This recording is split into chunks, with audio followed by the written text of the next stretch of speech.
আমরা কি লাইভে? ওকে।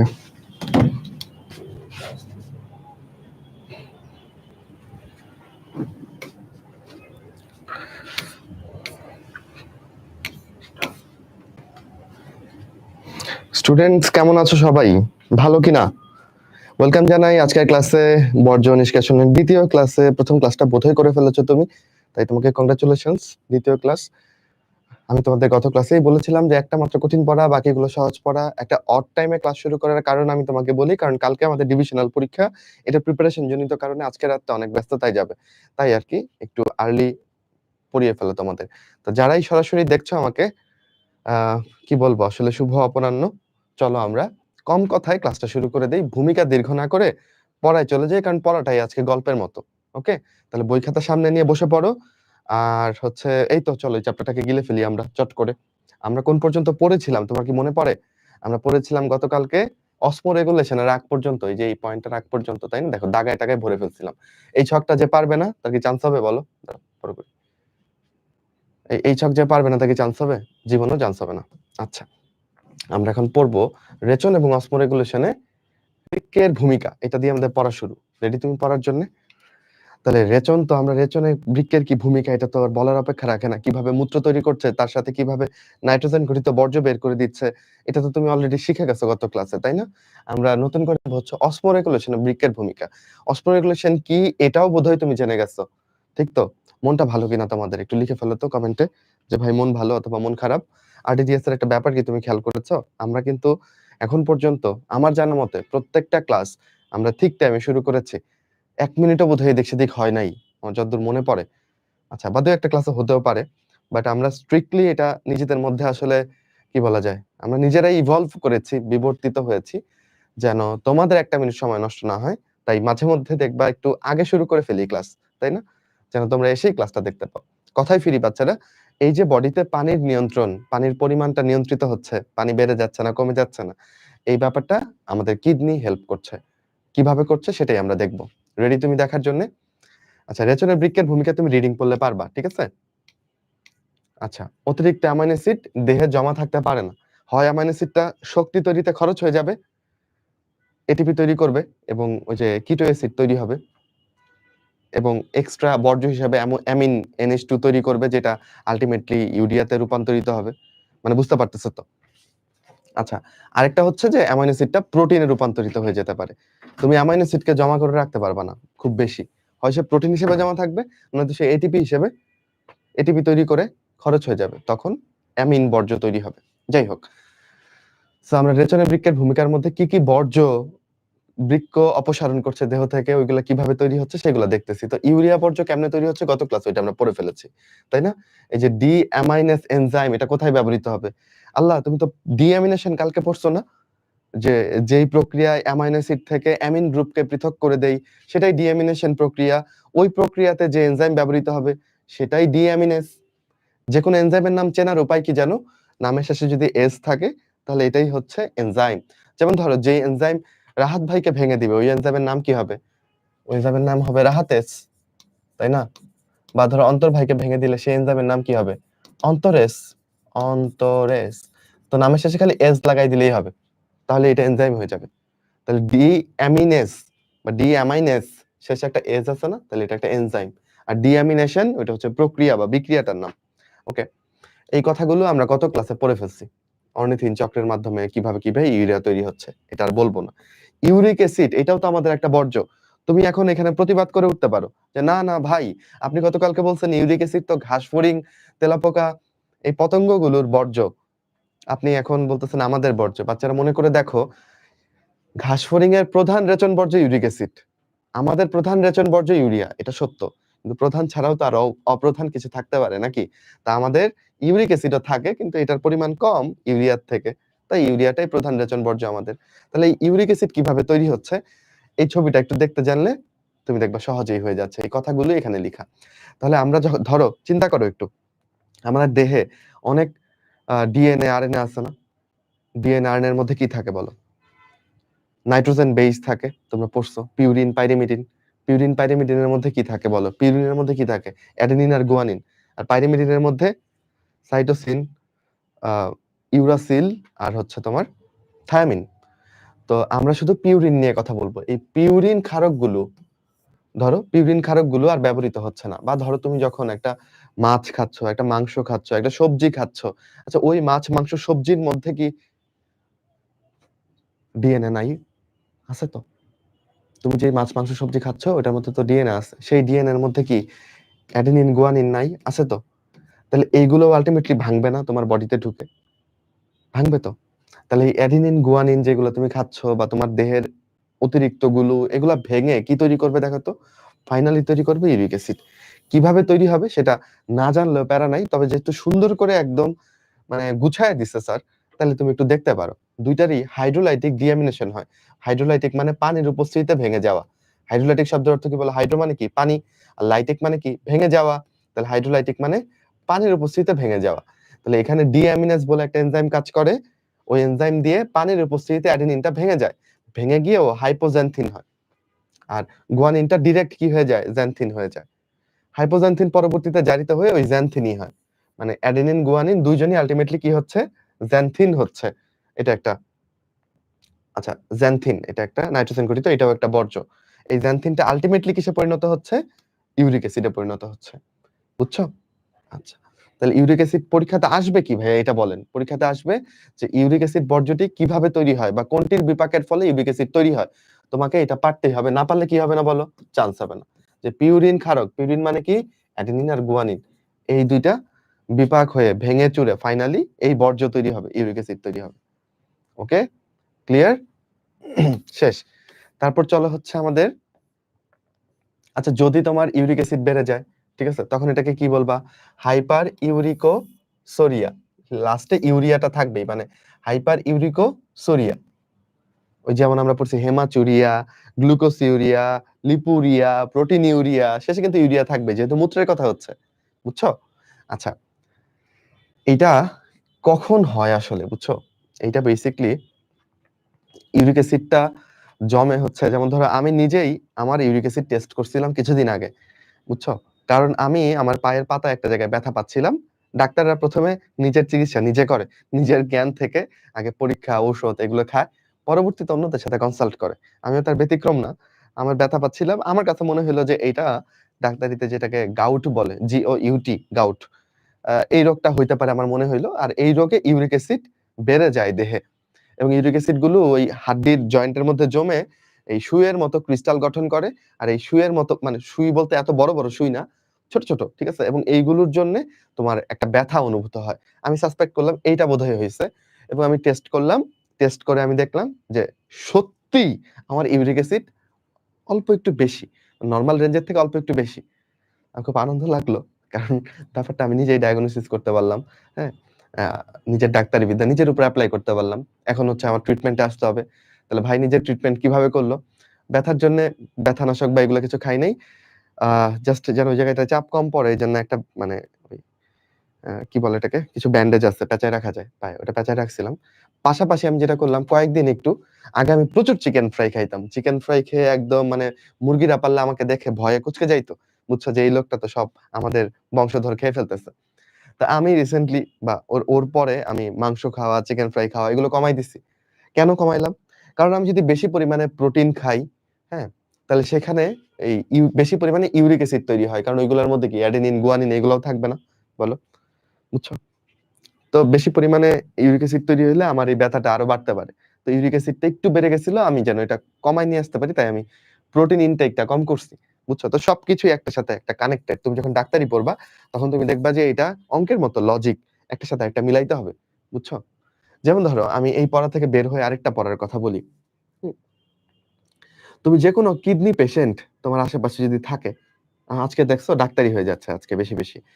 কিডনি পেশেন্টকে তুমি যদি গিয়ে তার চোখটা একটু পরীক্ষা করো। ঠিক আছে? যে ধরো অনেক দীর্ঘদিন ধরে কিডনি পেশেন্ট, যার কিডনি কাজ করে না ভালো করে। ঠিক আছে? তার চোখটা যদি এখানে দেখো, দেখবা এই চোখের নিচের এই যে এখানে, এখানটা আমাদের লাল, লাল থাকে না? ওরটা লাল না। ওরটা দেখবা সাদা, সাদা হয়ে গেছে। আর যার কিডনি একদমই কাজ করে না, যার কিডনি নষ্ট, ডায়ালাইসিস করে বেঁচে থাকতেছে, ওর তো দেখবা আরো একদম পেপার হোয়াইট, কাগজের মতো সাদা হয়ে আছে। তাইলে এটা দেখে তুমি কিভাবে মিলাবা? যে কেন এরকম হইলো? উনার কিডনিতে সমস্যা আর উনি এরকম রক্ত স্বল্পতায় ভুগতেছে। কেন হইলো? তুমি লজিকটা মিলাও তো। তুমি যখন ডাক্তার হবা তখন ইনস্ট্যান্ট তুমি লজিক মিলাই ফেলবে, আরে কিডনি থেকেই তো এরিথ্রোপয়েটিন আসে, তাহলে এই লোকটার কিডনি নষ্ট হয়, এরিথ্রোপয়েটিন আসতেছে না, আরবিসিও তৈরি হচ্ছে না, লোকটা রক্ত স্বল্পতা দেখা দিয়েছে। দেখছো? তাহলে মেডিকেলে পড়তে গেলে তোমার এই যে এরকম লজিক্যালি একটার সাথে একটা মিলায় পড়তে হবে। খালি মুখস্থ করলে চিকিৎসাটা ভালো মতো দিতে পারবে না। ফিরে আসি চলো। আচ্ছা, তাহলে আমাদের ইউরিক অ্যাসিড দিয়ে কিন্তু পাথরও হইতে পারে, বুঝছো? যে বৃক্কে পাথর হইতে পারে, ইউরিক অ্যাসিড জাতীয় পাথর হইতে পারে। এগুলো সুই আকৃতির হয়। আবার ইউরিক অ্যাসিড দিয়ে ওই যে ভাইয়া একটা রোগের কথা বললো, গাউট, এটাও হইতে পারে, লিখে নাই। চলে আসি ক্রিয়েটিনিনের কথায়। ধরো তুমি ডাক্তার, তুমি সাসপেক্ট করলা এই লোকটার কিডনিতে কোনো সমস্যা থাকতে পারে। ধরো তার মুখটা ফোলা, কিডনি পেশেন্টরা নরমালি কিভাবে আসে আমাদের কাছে? হয় পা নয়তো মুখ ফোলা, এটা নিয়ে আসে। হ্যাঁ? মানে দেহে মূত্র তৈরি হচ্ছে কিন্তু মূত্র বেরোইতে পারতেছে না। কিডনি নষ্ট হওয়ার কারণে। বা দেহের পানিগুলা বেরোইতে পারতেছে না। তার অসমোরেগুলেশন নষ্ট হয়ে গেছে টোটালি। তার দেহের পানি খালি জমতেছে। সে পানি খাচ্ছে, পানি তো বেরোচ্ছে না। পানি খালি জমতেছে। পরে হাত, পা, মুখ ফুলে যাচ্ছে। কিডনি পেশেন্ট এভাবে আসে আমাদের কাছে। হ্যাঁ? অথবা ধরো তুমি একজন লোকের দেখলা যে তার অ্যানিমিয়া। তো এটা কি কিডনির কারণে হচ্ছে কিনা? তুমি যেকোনো কিছু আসলে পরীক্ষা করে দেখতে চাও যে এখানে কিডনির ইনভলভমেন্ট আছে কিনা। প্রথম পরীক্ষা কি দিবা? ডাক্তার হিসেবে তুমি তাকে প্রথম পরীক্ষা, কিডনির প্রথম পরীক্ষা কি? প্রথমেই তো আমি বলব না যে যান আপনি কিডনির একটা বায়োপসি করে নিয়ে আসেন। মানে এটা অনেক আপগ্রেডেড পরীক্ষা। এটা তো আমি দিব না। আমি প্রথমে দিব হচ্ছে সিরাম ক্রিয়েটিনিন পরীক্ষা। সিরাম মানে তো বুঝো রক্তরস, আর ক্রিয়েটিনিন রক্তরসে কি পরিমাণ ক্রিয়েটিনিন আছে এটা পরীক্ষা করব। মনোযোগ দিয়ে শুনবা বাচ্চারা। ঠিক আছে? এটা পরীক্ষা করলে ভাই কি হবে? তুমি একটা ব্যাপার খেয়াল করো, যদি আমার দেহে ক্রিয়েটিনিন বেড়ে যায়, ক্রিয়েটিনিন একটা বর্জ্য, এটা বের করার দায়িত্ব কার? বুঝছো কিন্তু, এটা বের করার দায়িত্ব কিডনির, রাইট? এবার আমার কিডনি কাজ করতেছে না। তাহলে কি আমার এই বর্জ্য দেহ থেকে বের হবে? বলো, বের হবে? হবে না। তাহলে আমার দেহে কি ক্রিয়েটিনিন বেড়ে যাবে না তখন? নরমাল মাত্রার থেকে ক্রিয়েটিনিন বেড়ে যাবে। তাহলে দেহে যদি ক্রিয়েটিনিন বেশি পাই তাহলে আমি বুঝবো যে আমার কিডনি নট ফাংশনিং ওয়েল, ভালো মতো কাজ করছে না। ঠিক? আর যদি আমার ক্রিয়েটিনিন লেভেল আমি নরমাল দেখি তাহলে বুঝবো আচ্ছা ঠিক আছে, তাহলে তো আমার বর্জ্যগুলো দেহ থেকে বের হচ্ছে, তার মানে কিডনি কাজ করতেছে। বুঝছো? তাহলে কিডনির প্রাথমিক পরীক্ষার নাম কি বলো? এই যে ডায়াগনস্টিক ইনডেক্স অফ কিডনি বা বৃক্কের রোগ নির্ণয়ের নির্দেশক কাকে বলা হয় বলো? সিরাম ক্রিয়েটিনিন বা রক্তে ক্রিয়েটিনিনের মাত্রাকে। এটা যদি না পারো কি হবে না বলো? বলবো না, তোমরা জানো যে এটা না পারলে কি হবে না। মোস্ট ইম্পর্টেন্ট জিনিস, যেই স্যার প্রশ্ন করবেন উনিও হরহামেশা রোগীকে বলতেছেন যে এই সিরাম ক্রিয়েটিনিনটা করে এসে আমাকে দেখান। বুঝছো? তাহলে ক্রিয়েটিনিনের এই পরীক্ষাটার নাম তো জানবাই। আর রক্তে ক্রিয়েটিনিনের স্বাভাবিক মাত্রা কত, এই পরিমাণটা মোস্ট ইম্পর্টেন্ট। কলমে যতখানি কালি আছে সবটুক দিয়ে কি রেখে দিতে হবে বলো? স্টার দিয়ে রেখে দিতে হবে এখানে। যতটুকু কালি আছে সবটুক দিয়ে স্টার দিয়ে রেখে দাও। ঠিক আছে? মহিলাদের ক্ষেত্রে, মহিলারা এখানে মন খারাপ করো না, 0.5 থেকে 1.1। পুরুষে দেখো 0.1 বেশি, তাই না? পুরুষে 0.1 বেশি এখানে। দেখছো? মহিলার থেকে। তো এরকম হওয়ার কারণ কি ভাই? কেন এরকম হলো? আচ্ছা, চলো তাহলে এটা বোঝার জন্য তোমাকে বুঝতে হবে ক্রিয়েটিনিন কিভাবে তৈরি হয়। কেন মহিলাতে ক্রিয়েটিনিন একটু কম হচ্ছে? দেখো, কিছু অ্যামাইনো অ্যাসিড এখানে লিখছি আমরা। গ্লাইসিন, আর্জিনিন, মেথিওনিন, এগুলো সবই কি বলো? এগুলো সবই হচ্ছে অ্যামাইনো অ্যাসিড যেগুলো প্রোটিনের মধ্যে থাকে। ওকে? এই অ্যামাইনো অ্যাসিড গুলো ট্রান্সঅ্যামিনেশন হয়েছে বাচ্চারা, ডিঅ্যামিনেশন না, কি হয়েছে বলো? ট্রান্সঅ্যামিনেশন। ভাই ডিঅ্যামিনেশন মানে ছিল যে এদের মধ্যে যে অ্যামিন গ্রুপ ছিল এই অ্যামিন গ্রুপটা বের হয়ে যাচ্ছে। আর ট্রান্সঅ্যামিনেশন মানে এটা ট্রান্সফার হয়ে যাচ্ছে। ডিঅ্যামিনেশনে অ্যামিন গ্রুপটা একা হয়ে যাবে। আর ট্রান্সঅ্যামিনেশনে অ্যামিন গ্রুপ একা হবে না, বরঞ্চ এটা অন্য কারোর সাথে গিয়ে লাগবে। বুঝছো? ডিঅ্যামিনেশনে জাস্ট অ্যামিন গ্রুপটা আলাদা হয়ে যাবে একা একা। ট্রান্সঅ্যামিনেশন এটা ট্রান্সফার হবে, এটা কারো কাছে গিয়ে ট্রান্সফার হবে। এবং ট্রান্সঅ্যামিনেশন হয়ে যেটা তৈরি করবে সেই অ্যামাইনো অ্যাসিডের নাম কি বলো? এটাও একটা অ্যামাইনো অ্যাসিড। এই অ্যামাইনো অ্যাসিডের নাম কি বললো? ক্রিয়েটিন। ঠিক আছে? এই ক্রিয়েটিন থেকে যদি পানি বের করে দাও তাহলে হয়ে যাবে ক্রিয়েটিনিন। ওকে? এইটা একটা আমাদের নাইট্রোজেন গঠিত বর্জ্য। তাহলে বাচ্চারা, ওকে, আচ্ছা, ক্রিয়েটিনিন কি জাতীয়? অ্যানহাইড্রেট জাতীয়। অ্যানহাইড্রেট মানে হচ্ছে ওই যে প্রোটিন জাতীয়। ওকে, ঠিক আছে।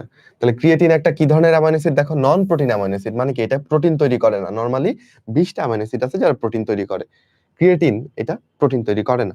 যেমন ধরো আমি যদি বলি অর্নিথিন, এটা কি প্রোটিন তৈরি করে? এটা ইউরিয়া তৈরি করে। তাহলে অর্নিথিনকে কি আমি প্রোটিন অ্যামাইনো অ্যাসিড বলতে পারবো? না। অর্নিথিন হচ্ছে নন প্রোটিন অ্যামাইনো অ্যাসিড। কিন্তু প্রোটিনের মধ্যে ঠিকই তুমি গ্লাইসিন, আর্জিনিন, মেথিওনিন এদেরকে পাবা। তাহলে এরা প্রোটিন অ্যামাইনো অ্যাসিড। ওকে? অ্যামাইনো অ্যাসিড নিয়ে আমরা কোষ রসায়ন চ্যাপ্টারে আরো ডিপ ডিটেইলসে পড়বো ইনশাআল্লাহ। ওকে, আচ্ছা। আমি যে ব্যাপারটা বলতেছিলাম যে ফিমেইলে কেন ক্রিয়েটিনটা কম, পুরুষে কেন বেশি? বাচ্চারা, এই ক্রিয়েটিনটা এটা থাকে হচ্ছে পেশির মধ্যে। তুমি যত পেশি থাকবে তোমার দেহে ততই বেশি ক্রিয়েটিন তৈরি হবে। তাহলে পেশির দিক থেকে এগিয়ে কে? কার দেহে পেশির পরিমাণ বেশি? পুরুষের দেহে। ফিমেলের বডি থেকে পুরুষের বডিতে পেশির পরিমাণ বেশি থাকে। বুঝছো? এইজন্য এই ক্রিয়েটিন বর্জ্যটাও বেশি তৈরি হয় পুরুষে। এইখান থেকে ক্রিয়েটিনিনটাও বেশি তৈরি হয়। ওকে? তো পুরুষের ক্রিয়েটিনিন এজন্য 0.6 থেকে 1.2 মিলিগ্রাম পার ডেসিলিটার। সবাই কি পারবা এই জিনিসটা? এটাও আমাদের একটা রেচন বর্জ্য এবং এটা আমাদের কিডনির পরীক্ষার জন্য প্রথম পরীক্ষা সিরাম ক্রিয়েটিনিন। হ্যাঁ, তুমি বলতে পারো ভাই আমি তো আপনি যে ব্যাপারটা বললেন আমি তো ইউরিক অ্যাসিড টেস্ট করেও দেখতে পারি। ধরেন আপনার রক্তে ইউরিক অ্যাসিড বেশি তাহলে আমি বলতে পারি যে আপনার কিডনি ঠিকঠাক মতো কাজ করতেছে না, ইউরিক অ্যাসিড গুলোকে বের করতে পারছে না। বলতে পারো, ঠিক আছে। কিন্তু সবচেয়ে কার্যকরী এবং ইফেক্টিভ হচ্ছে ক্রিয়েটিনিনটা। বুঝছো? ক্রিয়েটিনিনটা দিয়ে সবচেয়ে অ্যাকুরেট ভাবে তুমি কিডনির অবস্থা বুঝতে পারবা। এজন্য এটাকে প্রাইমারি দিক নির্দেশক বলতেছি। তাহলে রেচনে কিডনির ভূমিকা আমরা পড়ে ফেলছি। তাই না? অন্যান্য কি বর্জ্য বের করে দেয়? দেখো বিভিন্ন বিষ, বিভিন্ন ঔষধ, হরমোন এগুলা কিডনির মাধ্যমে বের হয়ে যাচ্ছে। ঠিক আছে? অতিরিক্ত চিনি, ডায়াবেটিক পেশেন্টদের অতিরিক্ত চিনি বের হয়ে যাচ্ছে। অতিরিক্ত অ্যামাইনো অ্যাসিড কিডনির মাধ্যমে বের হয়ে যাচ্ছে। ভালো কথা। এবার চলো অসমোরেগুলেশনে কিডনির ভূমিকাটা আমরা বুঝে নিই। অসমোরেগুলেশন মানে কি? দেহে ফ্লুইডের পরিমাণ ঠিক রাখা, পানির পরিমাণ ঠিক রাখা, তাই তো? আচ্ছা। ওকে। কোষে দেখো আমাদের ২ রকমের তরল থাকে। একটা হচ্ছে কোষের অভ্যন্তরের তরল যেটা সাইটোপ্লাজম জাতীয়। একটা হচ্ছে কোষের বাইরের তরল, তাই না? যেমন রক্তের প্লাজমা এটা কোষের বাইরে থাকে। টিস্যু রস কোষগুলোর ফাঁকে, ফাঁকে যে ইন্টারস্টিশিয়াল ফ্লুইড ওইটা কোষের বাইরে থাকে। লসিকা রক্তের বাইরে থাকে। এই সবকিছুর মধ্যেই সাম্যাবস্থা বজায় রাখতে হবে। এটি অসমোরেগুলেশন। আচ্ছা। এখানে কিছু কথা লিখছে, এগুলা রিডিং পড়বা। কি বলছে জানো? যদি তুমি বেশি পানি খাও তাহলে দেখবা বেশি মূত্র ত্যাগ হচ্ছে। যদি দেখো পানি খাচ্ছ না তাহলে মূত্রের পরিমাণ কি হবে? কমে যাবে। তাহলে এই ব্যাপারগুলো তোমার কিডনি ম্যানেজ করতেছে। যে বেশি পানি খেলে বেশি পানি বের করব। এবার আসো অসমোরেগুলেশন পদ্ধতিটা আমরা বুঝি। ঠিক আছে? ওকে। তাহলে কিভাবে ও তোমার পানির পরিমাণটা ঠিকঠাক রাখতেছে? আমাদের হাইপোথ্যালামাসে অসমো রিসেপ্টর বলে কিছু নিউরন আছে। হাইপোথ্যালামাস ব্রেইনের একটা পার্ট। ব্রেইনের মধ্যে কিছু নিউরন মানে তো বুঝো স্নায়ুকোষ। ওরা বুঝতে পারে যে তোমার দেহে যে তরলটা আছে এটা কি ঘন নাকি এটা পাতলা, মানে এদের অভিস্রবণিক চাপটা কেমন, এই তরলটা রক্তটা বা তোমার টিস্যু রসটা এটা কি অনেক ঘন হয়ে গেছে নাকি অনেক পাতলা হয়ে গেছে, এটা হাইপোথ্যালামাসের কিছু নিউরন বুঝতে পারে। ওই নিউরনগুলোকে আমরা বলি অসমোরিসেপ্টর। যদি ধরো ওই নিউরনগুলো রক্তের চাপ নিয়ন্ত্রণ করতো তাহলে আমি তাদেরকে বলতাম ব্যারোরিসেপ্টর। যদি ওরা রক্তে কি পরিমাণ কেমিক্যাল আছে সেটা নিয়ন্ত্রণ করতো তাহলে আমি বলতাম কেমোরিসেপ্টর। ওরা তো নিয়ন্ত্রণ করছে বা ওরা তো বুঝতে পারছে যে রক্তে ঘনত্ব কেমন বা লসিকার ঘনত্ব কেমন, তাহলে ওরা মানে রক্তটা কি ঘন হয়ে গেছে নাকি পাতলা হয়ে গেছে এটা বুঝতে পারতেছে। তাদের অভিস্রবণিক চাপটা বুঝতে পারছে। এইজন্য এটাকে বলতেছি অসমোরিসেপ্টর। পরীক্ষায় প্রশ্ন থাকতে পারে অসমোরিসেপ্টর কোথায় অবস্থিত? আমার বাচ্চারা কি বলবে? যে পশ্চাৎ মস্তিষ্কের যে হাইপোথ্যালামাস অংশটা আছে সেইখানে আমাদের এই অসমো রিসেপ্টরটা আছে। ওকে? আচ্ছা। ওকে। এখন এই অসমো রিসেপ্টরের কাজ কি? এটা একটু আমি বোর্ডে তোমাকে পড়াবো। ভয় পায় না। ঠিক আছে? তাইলে মনে করো এইটা মনে করো আমার ব্রেইন, হ্যাঁ? হাসাহাসি করবো না, এটাকে আমার ব্রেইন হিসেবে চিন্তা করে নাও। আচ্ছা এইখানে মনে করো হাইপোথ্যালামাস আছে। হাইপোথ্যালামাসকে হলুদ দেখাচ্ছি মনে করো। তাহলে এই হাইপোথ্যালামাসে এটা মনে করো অসমো রিসেপ্টর, ঠিক আছে? ভেতর দিকে। ও বুঝতে পারছে যে তোমার দেহে তুমি অনেকক্ষণ ধরে গল্প শুনবা কিন্তু। তুমি অনেকক্ষণ ধরে পানি খাও নাই। কি খাও নাই? পানি খাও নাই। তুমি ধরো রোজা রাখছো এবং তুমি অনেক মরুভূমিতে হাঁটতেছো। তোমার ঘামের মাধ্যমে অনেক পানি বের হয়ে যাচ্ছে। বুঝতেছো?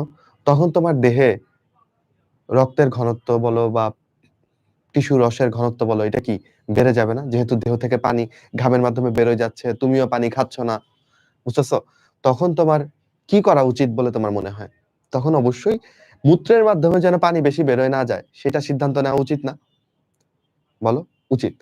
তখন তোমার এডিএইচ নামক একটা হরমোন এখান থেকে বের হবে। এই হরমোনটার নাম কি?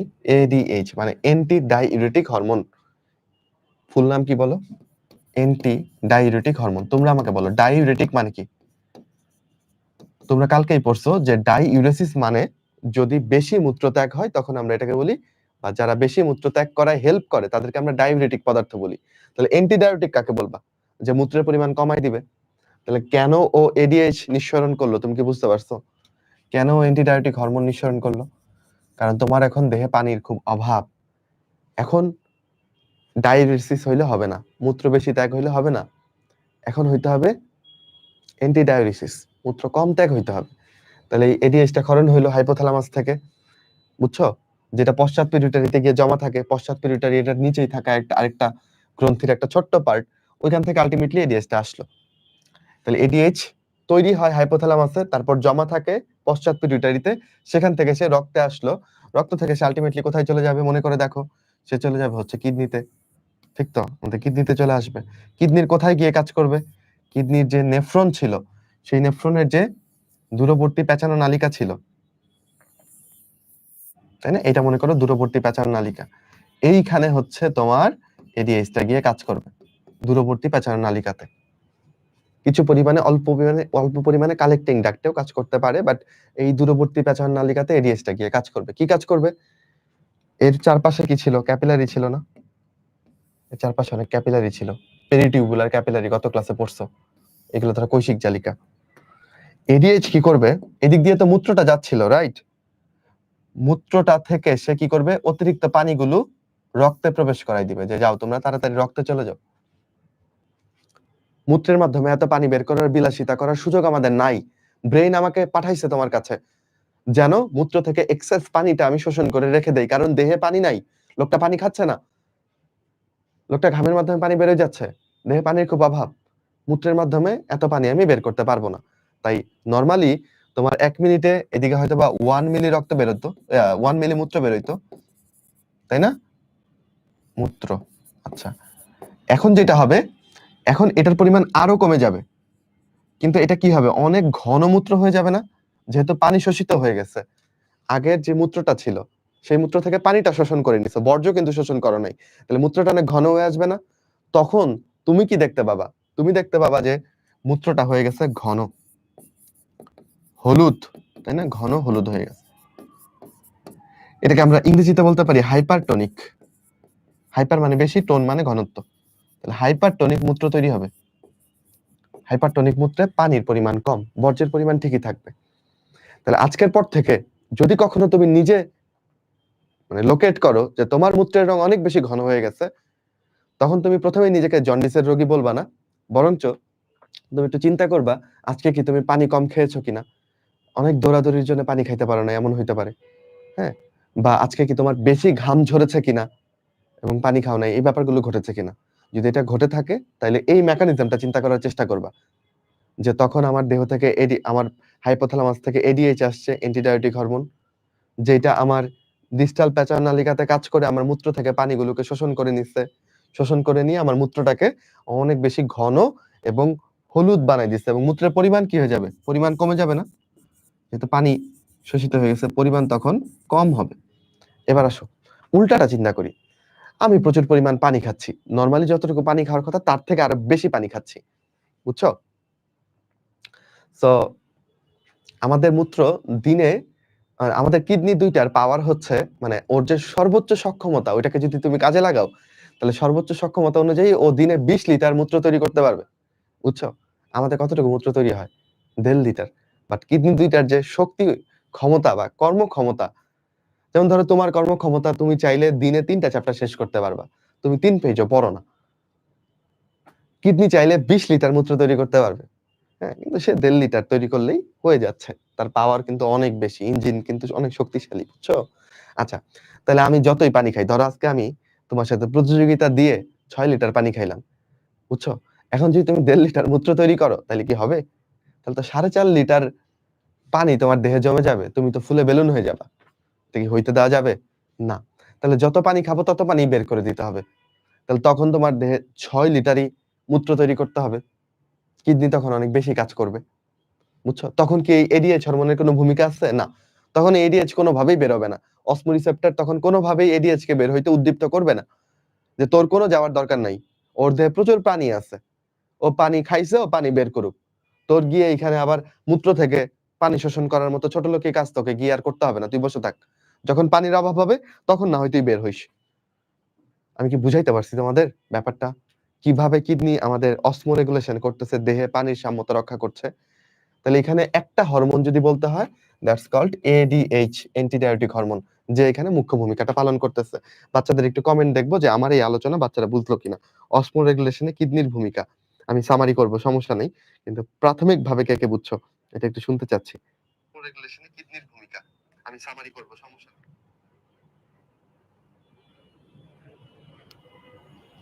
এডিএইচ পিটুইটারি থেকে কোথায় যাবে? পিটুইটারি গ্রন্থি থেকে রক্তে যাবে, রক্তের মাধ্যমে তো সারা বডিতেই কানেক্টেড। রক্তের মাধ্যমে বাহিত হয়ে সে চলে যাবে হচ্ছে কিডনিতে। কিডনিতে কি কোন রক্তবাহিকাটা ঢুকছে বলো? রেনাল ধমনী ঢুকছে না? এই রেনাল ধমনীর মাধ্যমে সে কিডনিতে চলে যাবে এবং তারপর ছোট ছোট ধমনী দিয়ে আলটিমেটলি সে কোথায় গিয়ে পৌঁছাবে? এডিএইচ এর কাছে গিয়ে, সরি, এই ডিস্টাল প্যাচার নালিকাতে গিয়ে পৌঁছাবে, সেখানে সে কাজ করবে।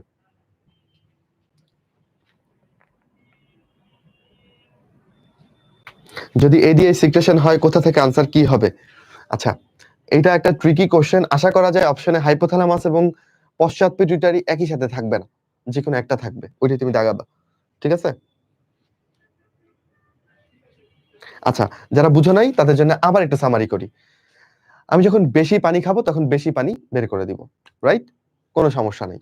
কিডনি সারাদিনে 20 লিটার মূত্র তৈরি করতে পারে। তো তুমি ওই যে ভাইয়া বলছিল যে ওয়াটার ইনটক্সিকেশন কখন হবে? যখন সারাদিনে তুমি 23 লিটার পানি খাবা। তাহলে কি হবে কও তো? এই বইয়ে নাই এগুলা, মজার কথা পড়াচ্ছি।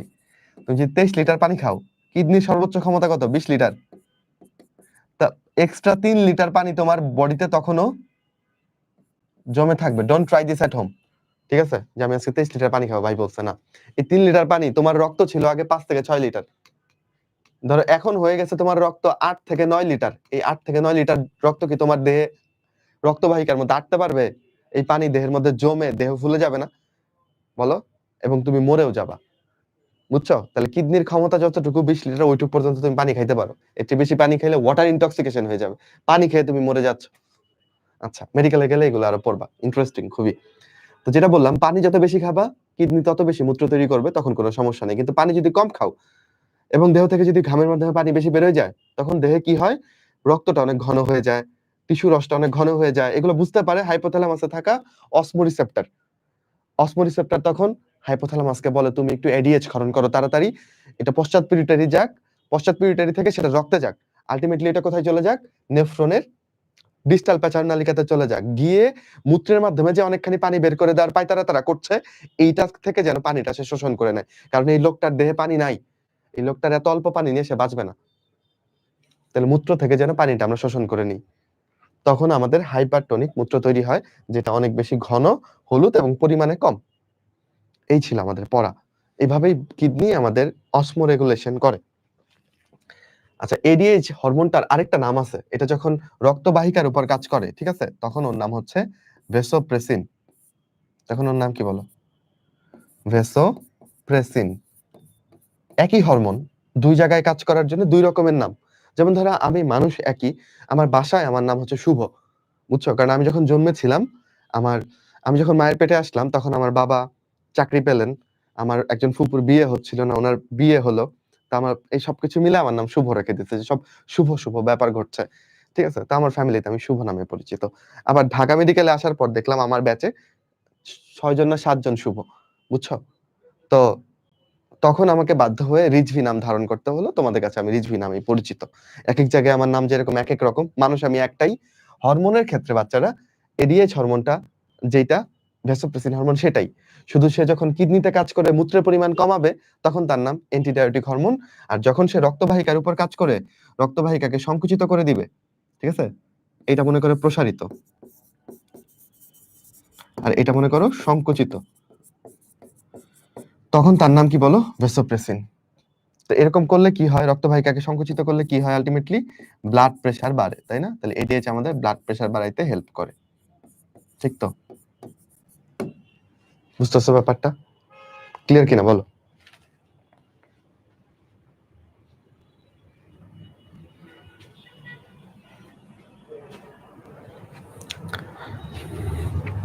বাচ্চারা বলো বুঝতে পারছো কিনা?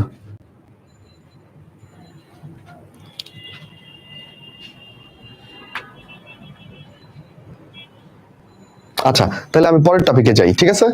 তাহলে এখন বুঝতে পারলে বই রিডিং পড়তে আর কোনো কঠিন হবে না।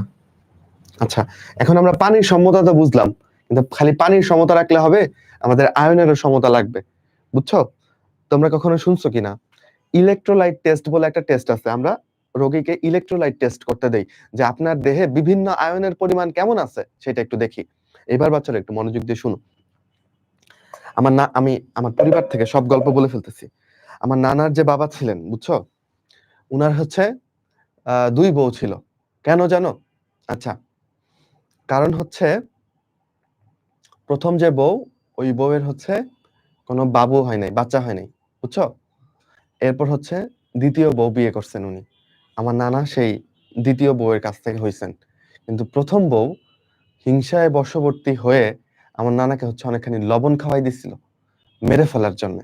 আচ্ছা, পরে উনাকে তালাক প্রদান করছিল আরকি আমার নানার বাবা। এটা আমার শোনা গল্প, আমি দেখি নাই কখনো। আচ্ছা, প্রশ্নই আসে না দেখার।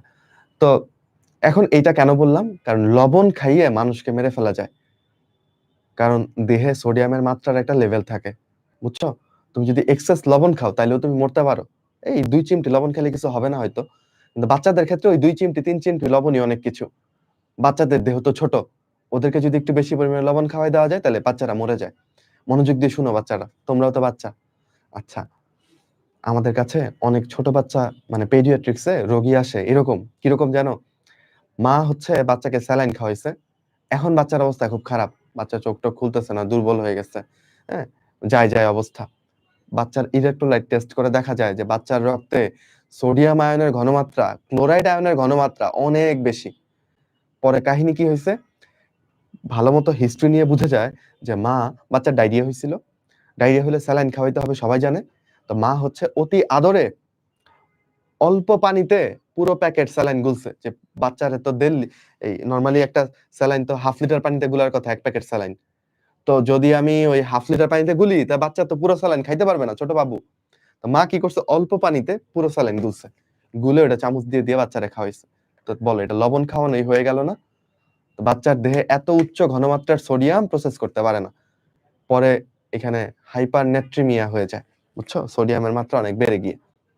তখন কিন্তু পরে রোগী মরে যায়। স্যালাইন খাওয়ায়ে মা বাচ্চাকে মেরে ফেলতেছে। এরকমও কিন্তু আমরা দেখি, নির্মম ব্যাপার। কিন্তু মা বুঝতে পারে না। তাহলে আমাদের এইজন্য একটু সচেতন হইতে হবে। ডাক্তারি যেমন সহজ, এমন কঠিন। বুঝছো? আমরা তো সবাই ডাক্তার পরিবারে। এমন আমার বাপ। আমি কিছু বলার আগে উনি ৪-৫ টা সাজেশন দিয়ে ফেলে। আমি লজ্জা পাই। মানে উনি হচ্ছে মানে কলেজের কেন্দুয়া সরকারি কলেজে উনি অ্যাসিস্ট্যান্ট প্রফেসর হিসেবে রিটায়ারমেন্টে গেছেন। ডাক্তারি উনি জানেন না। কিন্তু ডাক্তারের বাবা হিসেবে অনেক সময় অধিকার খাটায় অনেক কিছু বলে ফেলে। সত্যি, মিথ্যা, ভুল-ভাল আমি তো বুঝতে পারি। বুঝছো? তো আমাদের চারপাশে এরকম আরো অনেকেই আছে। আমার বাপের পাশে আমি থাকি মোস্ট অফ দ্যা টাইম, আমি থাকলে এগুলা বলে। তখন আমি কারেক্ট করে দিতে পারি।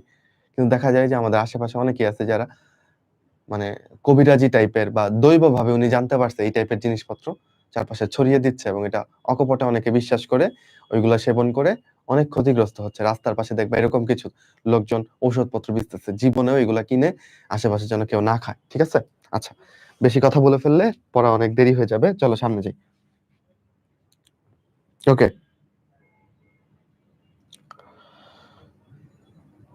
আমার মামাতো বোন অনেক বেশি লবণ খায় ভাই, ২ চামচ একসাথে। ওকে একটু বারণ করো। ও যদি নাও মরে, ও কয়েকদিন পরে উচ্চ রক্তচাপে মরবে। এভাবে যদি খোলা লবণ খায়। ঠিক আছে? ওকে। চলো বাচ্চারা পরে মনোযোগ দিই তাহলে। কোথায় আছি বলো? তাহলে সোডিয়াম আয়নের ভাইয়া তাহলে ইম্পর্টেন্সটা বুঝাইলো যে কেন এগুলো আয়নের পরিমাণ ঠিক থাকা দরকার। হ্যাঁ? তাহলে সোডিয়াম আয়ন অনেক গল্প আসলে। বুঝছো?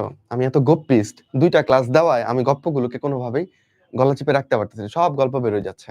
আচ্ছা, সোডিয়াম আয়ন দেখো দেহে মানে রক্তের মধ্যে সোডিয়াম আয়নের ঘনমাত্রা থাকবে হচ্ছে ১৪২ মিলিমোল পার লিটার। কিন্তু কোষের মধ্যে তাহলে আমাদের ২ রকমের তরল আছে, আমি তোমাকে আগেই বললাম। একটা হচ্ছে কোষের ভেতরে, রাইট? এটা হচ্ছে অন্তঃকোষীয় তরল। কোষের ভেতরে সোডিয়ামের পরিমাণ ১০ মিলিমোল পার লিটার। কিন্তু কোষের বাইরে রক্ত, লসিকা, টিস্যু রস এগুলোর মধ্যে কত? ১৪২ মিলিমোল পার লিটার। আচ্ছা, এগুলা মেডিকেলে গেলেও লাগবে। বুঝছো? এগুলা জানতেই হবে ডাক্তারি করতে গেলে তোমাকে। এবার আসো পটাশিয়ামের ক্ষেত্রে আসি। পটাশিয়ামের ক্ষেত্রে ব্যাপারটা ঠিক উল্টা। তুমি মনে রাখবা যে পটাশিয়াম খুব পচা, পটাশিয়াম অনেক পচা, আমাদের বডির জন্য বেশি পটাশিয়াম অনেক পচা। এই জন্য ওদেরকে আমরা কি করব, কোষের মধ্যে বন্দি করে রাখবো। আমরা ওকে কোষের মধ্যে বন্দি করে রাখবো। আমরা কখনোই রক্তে অনেক বেশি পটাশিয়াম আসতে দিব না। আসলে ভাই কি হবে, অতিমাত্রায় পটাশিয়াম আমাদের হৃদক্রিয়াকে বন্ধ করে দিতে পারে। হার্ট বিট হওয়ার জন্য সোডিয়াম দরকার, বুঝছো? এখন এনে যদি পটাশিয়াম যায় তাহলে এটা হ্যাম্পার হইতে পারে। বেশি মাত্রায় পটাশিয়াম হার্ট বিটকে উল্টাপাল্টা করে দিতে পারে, তোমার হৃদস্পন্দন বন্ধ হয়ে যেতে পারে। তাহলে আমরা কি করব না, পটাশিয়ামকে বাইরে যেতে দিব না। এই জন্য কোষের মধ্যে ওকে বন্দি করে রাখবো। এই জন্য দেখো অন্তঃকোষীয় তরলে ওর পরিমাণটা কত বেশি, 160 মিলিমোল পার লিটার। অপরদিকে কোষের বাইরে এটা কম, রক্তের মধ্যে এটা কত, 4.2 মিলিমোল পার লিটার। আমাকে যখন একজন একটা রিপোর্ট এনে দেখায় যে ভাই এটা আমার দেহে এই বিভিন্ন আয়নের পরিমাণ, আমার রক্তে সোডিয়াম আয়নের পরিমাণ, পটাশিয়াম আয়নের পরিমাণ, ক্লোরাইডের পরিমাণ, মানে ইলেকট্রোলাইট টেস্টটা যখন আমাকে দেখায়, আমি প্রথম সবার আগে কোনটার দিকে তাকাই জানো? এই পটাশিয়ামের দিকে তাকাই।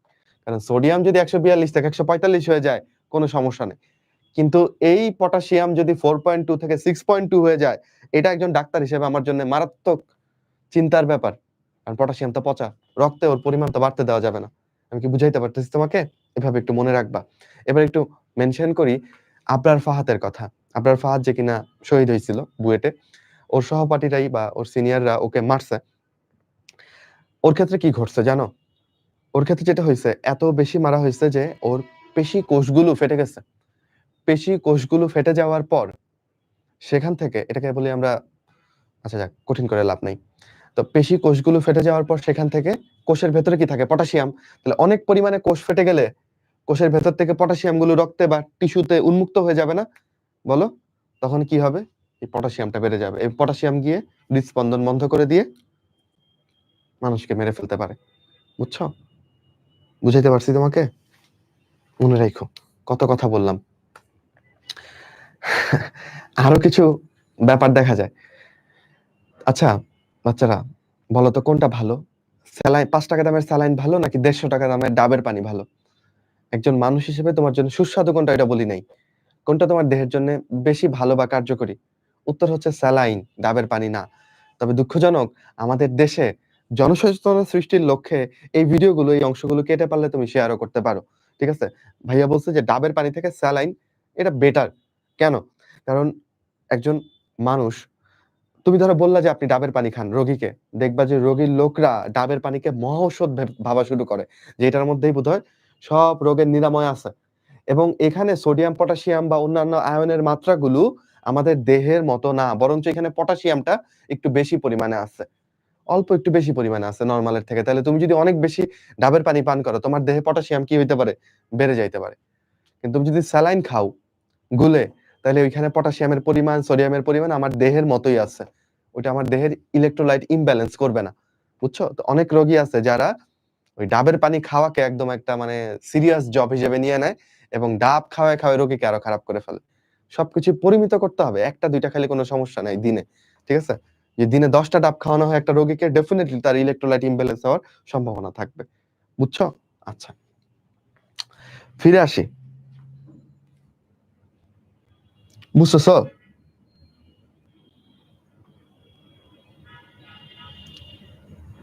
আচ্ছা, ঠিক আছে, চলো। বৃক্ক ভালো রাখতে কি করতে হবে, এটা কে পড়বে? এটা ভাই তোরা পড়বি। পর্যাপ্ত পরিমাণে পানি খাবি, ঠিক আছে? জ্বর, ডায়রিয়া, বমি হইলে আরো বেশি করে পানি খাবি। তোর সামনে কারো একজনের বমি হয়ে গেলে তাকে ঠিকঠাক পরিমাণ পানিতে একটা স্যালাইন গুলো অবশ্যই খাওয়াবি, কারণ বমির মাধ্যমে অনেকখানি পানি বের হয়ে গেল দেহ থেকে, তাই না? তাহলে বমি হওয়ার সাথে সাথে, পাতলা পায়খানা হওয়ার সাথে সাথে নিজের বা অন্যের একটা 1 প্যাকেট স্যালাইন খেয়ে ফেলতে হবে, ঠিক আছে? ওজনটা নিয়ন্ত্রণে রাখবা, তাহলে কিডনিটা ভালো থাকবে। খাবার ঠিকঠাক মতো খাবা, ঠিক আছে? 30 মিনিট ব্যায়াম ট্যায়াম করবা, ওকে? কি কি ব্যায়াম করবা এগুলো রিডিং পড়বা, এগুলো কি আমার পড়া দিতে হবে বলো? আর এই যে যারা এগুলা করো, ঠিক আছে, ভালো হয়ে যাও, প্লিজ ভালো হয়ে যাও। এগুলা মানে জগতের সমস্ত খারাপই হচ্ছে এগুলার মধ্যে আছে, বুঝছো? তো এগুলো ছেড়ে দাও। এই ধরো আমি জীবনে কখনো মানে একটু ধূমপান করে দেখি, ইচ্ছে তো জাগেই নাই, আমি কখনো ধরিও নাই একটা বিড়ি বা সিগারেট। আমার জীবন সুন্দর, বুঝছো? আমি বিড়ির বদলে বিরিয়ানি খাইছি প্রচুর। এটার জন্য হ্যাঁ, আমি এখন বিএমআই এককে আমি মানে প্রথম শ্রেণীর স্থূল হয়ে গেছি অল্প, শর্ট মার্জিনে। এটার জন্য আমার একটু কষ্ট আছে। বাট তাও আমি বিরিয়ানি খাওয়ার সময় বাজে গন্ধ দিয়ে অন্যদের কষ্ট দেই না। আমি যেখানে সেখানে বিরিয়ানি খাই না, বুঝছো? এই আরকি। আমার ফুসফুসটা এখনো আমি জানি যে পিঙ্ক কালারের, গোলাপি বর্ণের আছে। কিন্তু যারা এই যে ধূমপান করে এদের কিডনিও শেষ, লিভারও শেষ, এদের ফুসফুস তো একদম কালো কুচকুচে। বুঝছো? যাই হোক, তাহলে ঘুমাবা ঠিকঠাক পরিমাণ, মানসিক চাপ মুক্ত থাকবা। আর নিজে, নিজে ট্রিটমেন্ট কইরো না নিজে। ডাক্তার হওয়ার আগ পর্যন্ত ব্যথানাশক এই যে কিছু হইলেই যে ভাই আমার মনে খুব ব্যথা, বুকে খুব ব্যথা, আমার বন্ধু আমাকে ব্যথা দিচ্ছে। তাহলে আমি কি একটা ব্যথানাশক খাবো কিনা? ইচ্ছে হলেই আমরা ব্যথানাশক খেয়ে ফেলি। তাহলে বেশি পরিমাণে পেইন কিলার খাইলে এটা কিন্তু কিডনির উপর অনেক, কিডনি দিয়েই তো এটা এক্সক্রিট হয়, দেহ থেকে বের হয়। তো কিডনির ক্ষতি করে। তাহলে আমরা বেশি পরিমাণ পেইন কিলার খাবো না। অল্প ব্যথাতেই ব্যথানাশক খাবো না। আচ্ছা, সামনে যাবো? চলো। বৃক্কের তাৎক্ষণিক বিকল লক্ষণ এবং করণীয়।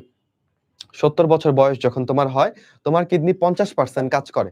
আর ৫০% নষ্ট হয়ে যায়। সব মেশিনেরই তো এরকম হয়। একটা মেশিন ৭০ বছর ধরে চলতেছে, ছাকতেছে। তো ও একটু ক্ষয় হবে না? ও তখন আর আগের মতো কাজ করতে পারে না। ও 50% কাজ করে। বুঝছো? ২ রকমের কিডনি বিকল হতে পারে। একটা হচ্ছে ইনস্ট্যান্ট। ধরো তুমি আজকে দেখো ভাইয়া তোমাদের ভালো মতনে পড়াচ্ছে। তুমি কালকেই শুনতে পাইলা যে রিজভী ভাইয়ের কিডনি বিকল হয়ে গেছে। তাহলে ব্যাপারটা কি? তাৎক্ষণিক হলো না? এটা তাৎক্ষণিক বিকল। আবার ধরো কোন একজন মানুষ যার ডায়াবেটিস আছে, যার উচ্চ রক্তচাপ আছে অনেকদিন ধরে, এবং অল্প, অল্প করে তুমি শুনতেছো যে হ্যাঁ, তার কিডনির কার্যক্ষমতা কমে যাচ্ছে ধীরে, ৪-৫ বছর পরে একসময় গিয়ে শুনলা যে তার কিডনি আর কোনই কাজ করতেছে না। এখন তার ডায়ালাইসিস করে বেঁচে থাকতে হচ্ছে। তখন তুমি এটাকে বলবা দীর্ঘস্থায়ী, মানে কি বলে এটাকে? দীর্ঘস্থায়ী বা ক্রনিক কিডনি ফেইলিউর। বুঝছো? তাহলে আমরা এখন দেখব। আচ্ছা, তাহলে ধরো কোনো একজন পেশেন্টের মধ্যে তুমি দেখলা যে তার ক্রনিক কিডনি ফেলিউর হয়েছে, ঠিক আছে? ক্রনিক কিডনি ফেলিউর হতে কতদিন সময় লাগবে? ৩ মাস বা এর বেশি পর্যন্ত সময় লাগবে। ধীরে, ধীরে এটা হবে। ওকে? এবং যখন তুমি দেখবা যে তার মধ্যে কিছু সাইন সিম্পটম দেখা যাচ্ছে যে তার কিডনি ফেইলিউর হয়েছে, এটার কিছু সিম্পটম দেখা যাচ্ছে, তখন বুঝবা যার কিডনির কর্মক্ষমতা আসলে কত ৭০ থেকে ৭৫% পর্যন্ত কমে গেছে। এজন্যই সাইন সিম্পটম গুলো আসতেছে। ধরো আমার বয়স ৭০, তাও তো আমার বডি ঠিকঠাক মতো চলতেছে। কিডনি কিন্তু 50% কাজ করতেছে, তখনও কোনো সাইন সিম্পটম নাই। কিডনি যদি 50% ও কাজ করে, ইটস ফাইন ফর আস। কিন্তু যখন তুমি দেখবা যে গা ফুলে যাচ্ছে, ঠিক আছে? বা কি বলো, পিছন দিকে ব্যথা হচ্ছে বা বিভিন্ন সমস্যা কিডনি রিলেটেড বা রক্ত স্বল্পতা দেখা দিচ্ছে, তখন তুমি বুঝবা যে তার কিডনি ৭০ থেকে ৭৫% কাজ করা বন্ধ করে দিচ্ছে। যার ক্রনিক কিডনি ফেলিউর হয়ে যাবে, তার কিডনি আস্তে, আস্তে মরে গেছে। এই কিডনিকে আর বাঁচানো সম্ভব না। তার জন্য ২ টা উপায় আছে। একটা হচ্ছে ডায়ালাইসিস করে বেঁচে থাকা, আরেকটা হচ্ছে ট্রান্সপ্লান্ট করা, কিডনি প্রতিস্থাপন করা। আচ্ছা, ধরো তোমার ক্ষেত্রে যদি এটা হয়, আল্লাহ না করুক, তোমার ক্ষেত্রে যদি হয়, তুমি কোনটা বেছে নিবা? কমেন্ট করতে থাকো। তুমি কি কিডনি ট্রান্সপ্লান্ট কে বেছে নিবা নাকি ডায়ালাইসিস কে বেছে নিবা? সেই আলোচনা আমি আবার শেষে করব। তোমরা আগে, তার আগে কমেন্ট করো যে তোমার পছন্দ কোনটা? কিডনি ট্রান্সপ্লান্ট নাকি কিডনি ডায়ালাইসিস? ওকে, চলো। বৃক্কের তাৎক্ষণিক বিকলটা দেখি। এটা কতক্ষণের মধ্যে? এটা ৩ মাস না, এটা ৪৮ ঘন্টার মধ্যে এমন হবে। ঠিক আছে? ৪৮ ঘন্টার মধ্যে কিডনি বিকল হয়ে গেছে। আচ্ছা, তাহলে কিডনি বিকল হয়ে গেলে দেখো পটাশিয়ামের পরিমাণ বেড়ে যেতে পারে। যা কি করতে পারে? হৃদযন্ত্রের ক্রিয়া বন্ধ করে দিয়ে তোমাকে মেরে ফেলতে পারে। মানুষের কিন্তু ২ টা কিডনি থাকে। যদি একটা কিডনিও তোমার নষ্ট হয়ে যায়, কোনো সমস্যা নাই। আরেকটা কিডনি দিয়ে তুমি চলতে পারবা? ২ টাই নষ্ট হয়ে গেলে ইউ আর ডেড। কিডনি ছাড়া মানুষ বাঁচে না। চলো, কি, কি কারণে তাৎক্ষণিক বিকল হইতে পারে? ইন্টারেস্টিং খুবই। হুম, কারণগুলো মনে রাখা একদম সোজা, কমন সেন্সের ব্যাপার। দেখো, ধরো কিডনিতে কোনো কারণে রক্তই যাচ্ছে না। তো কিডনির কাজ কি? রক্ত ছেঁকে সে মূত্র তৈরি করে, তাই তো? বর্জ্যগুলো রক্ত থেকে আলাদা করে নেয়। এখন ধরো কিডনিতে যদি রক্তই না যায়, কিডনি তখন রেগেমেগে কি বলবে? "ধুর ছাই, আমার যে কাজ আমার কাজই করতে দিচ্ছে না, তাহলে আমি থেকে লাভ কি? যেহেতু রক্ত প্রবাহ খুবই কম, রক্তই আসতেছে না, আমি ছাকবো কাকে? ধুর, আমি ফেইলিউর করে ফেললাম। আমি আর কাজ করব না, যাও।" খুবই সেন্টিখোর। বুঝছো? রক্তই আসতেছে না, আমি কাজ করব কাকে নিয়ে? তাহলে রক্ত প্রবাহ যদি হ্রাস হয়ে যায়, তখন কিডনি তাৎক্ষণিকভাবে বিকল হয়ে যেতে পারে। এবার তুমি প্রশ্ন করতে পারো, "ভাই, রক্ত প্রবাহ হ্রাস কেমনে হবে?" ধরো কারো একজনের অ্যাক্সিডেন্ট হইছে, হয়ে বিপুল রক্তক্ষরণ হইছে দেহ থেকে। তাহলে কিডনিতে কি আগের মতো রক্ত যাবে? তার দেহে ৫ লিটার রক্ত ছিল। রক্ত ২ লিটার বের হয়ে চলে গেছে। ৩ লিটার রক্ত আছে। তো কিডনিতে কি আগের মতো রক্ত যাবে? যাবে না। কিডনি তখন রাগ করে তাৎক্ষণিক বিকল হয়ে যাবে। আমার হেঁচকি আসছে। দাঁড়াও একটু পানি খেয়ে নিই। তোমরা এমন কিছু একটা বলো তো কমেন্টে যেন আমার হেঁচকিটা চলে যায়। অলরেডি বোধহয় চলেই গেছে।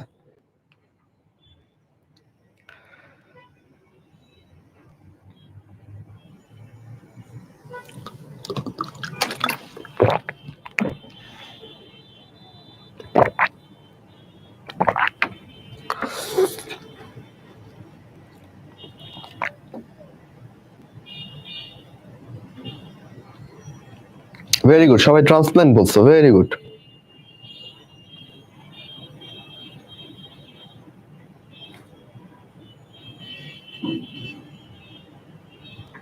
ওকে,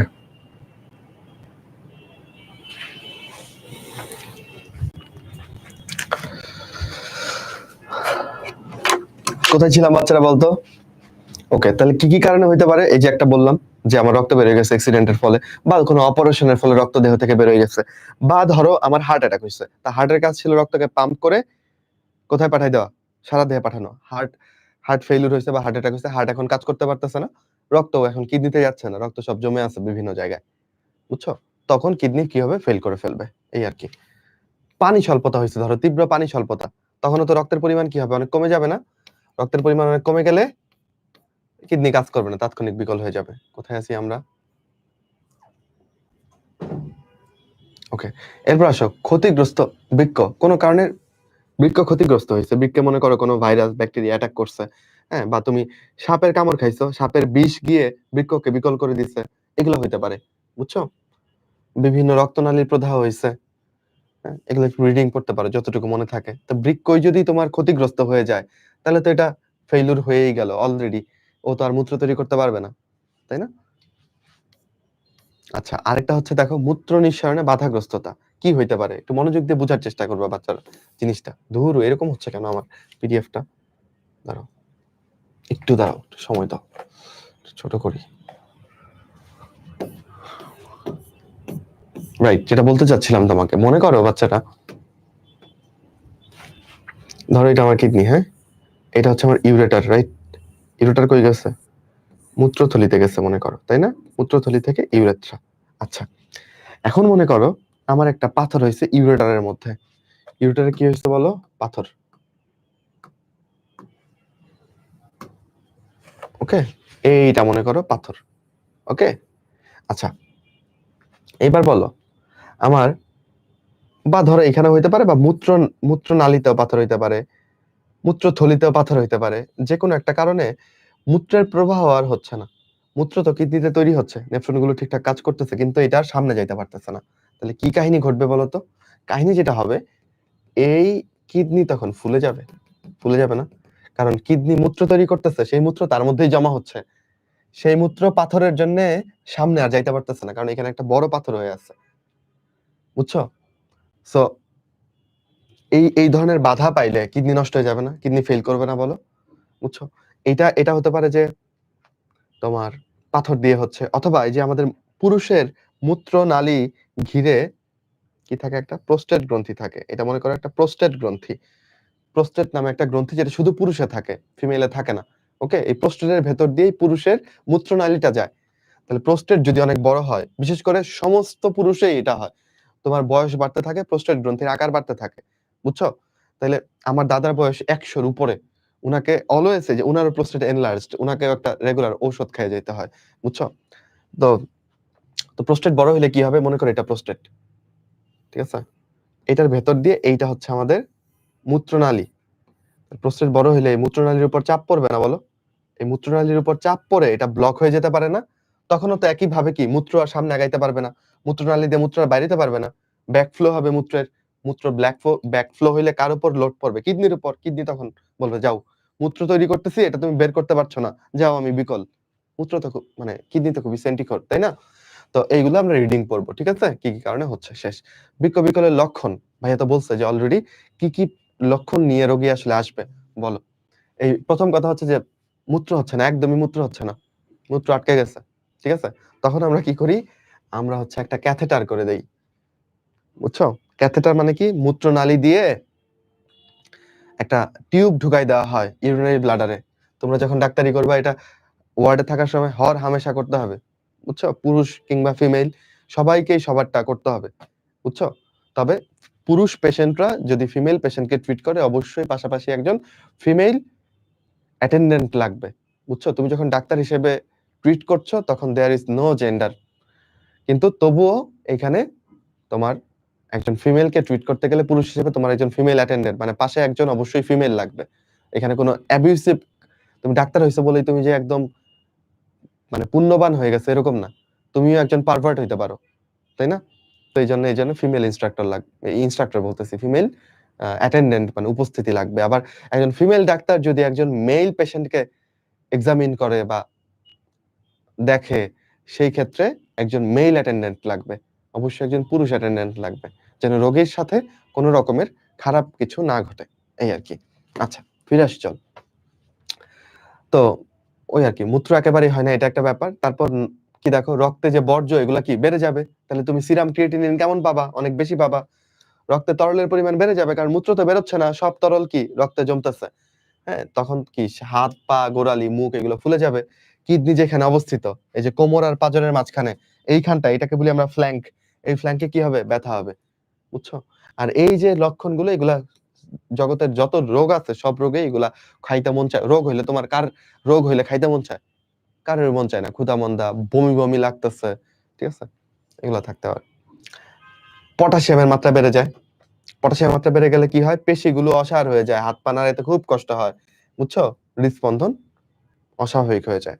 ফসফেটের পরিমাণ বেড়ে গেলে গায়ে চুলকানি হয়, পেশি খিঁচুনি হয়, এগুলো হয়।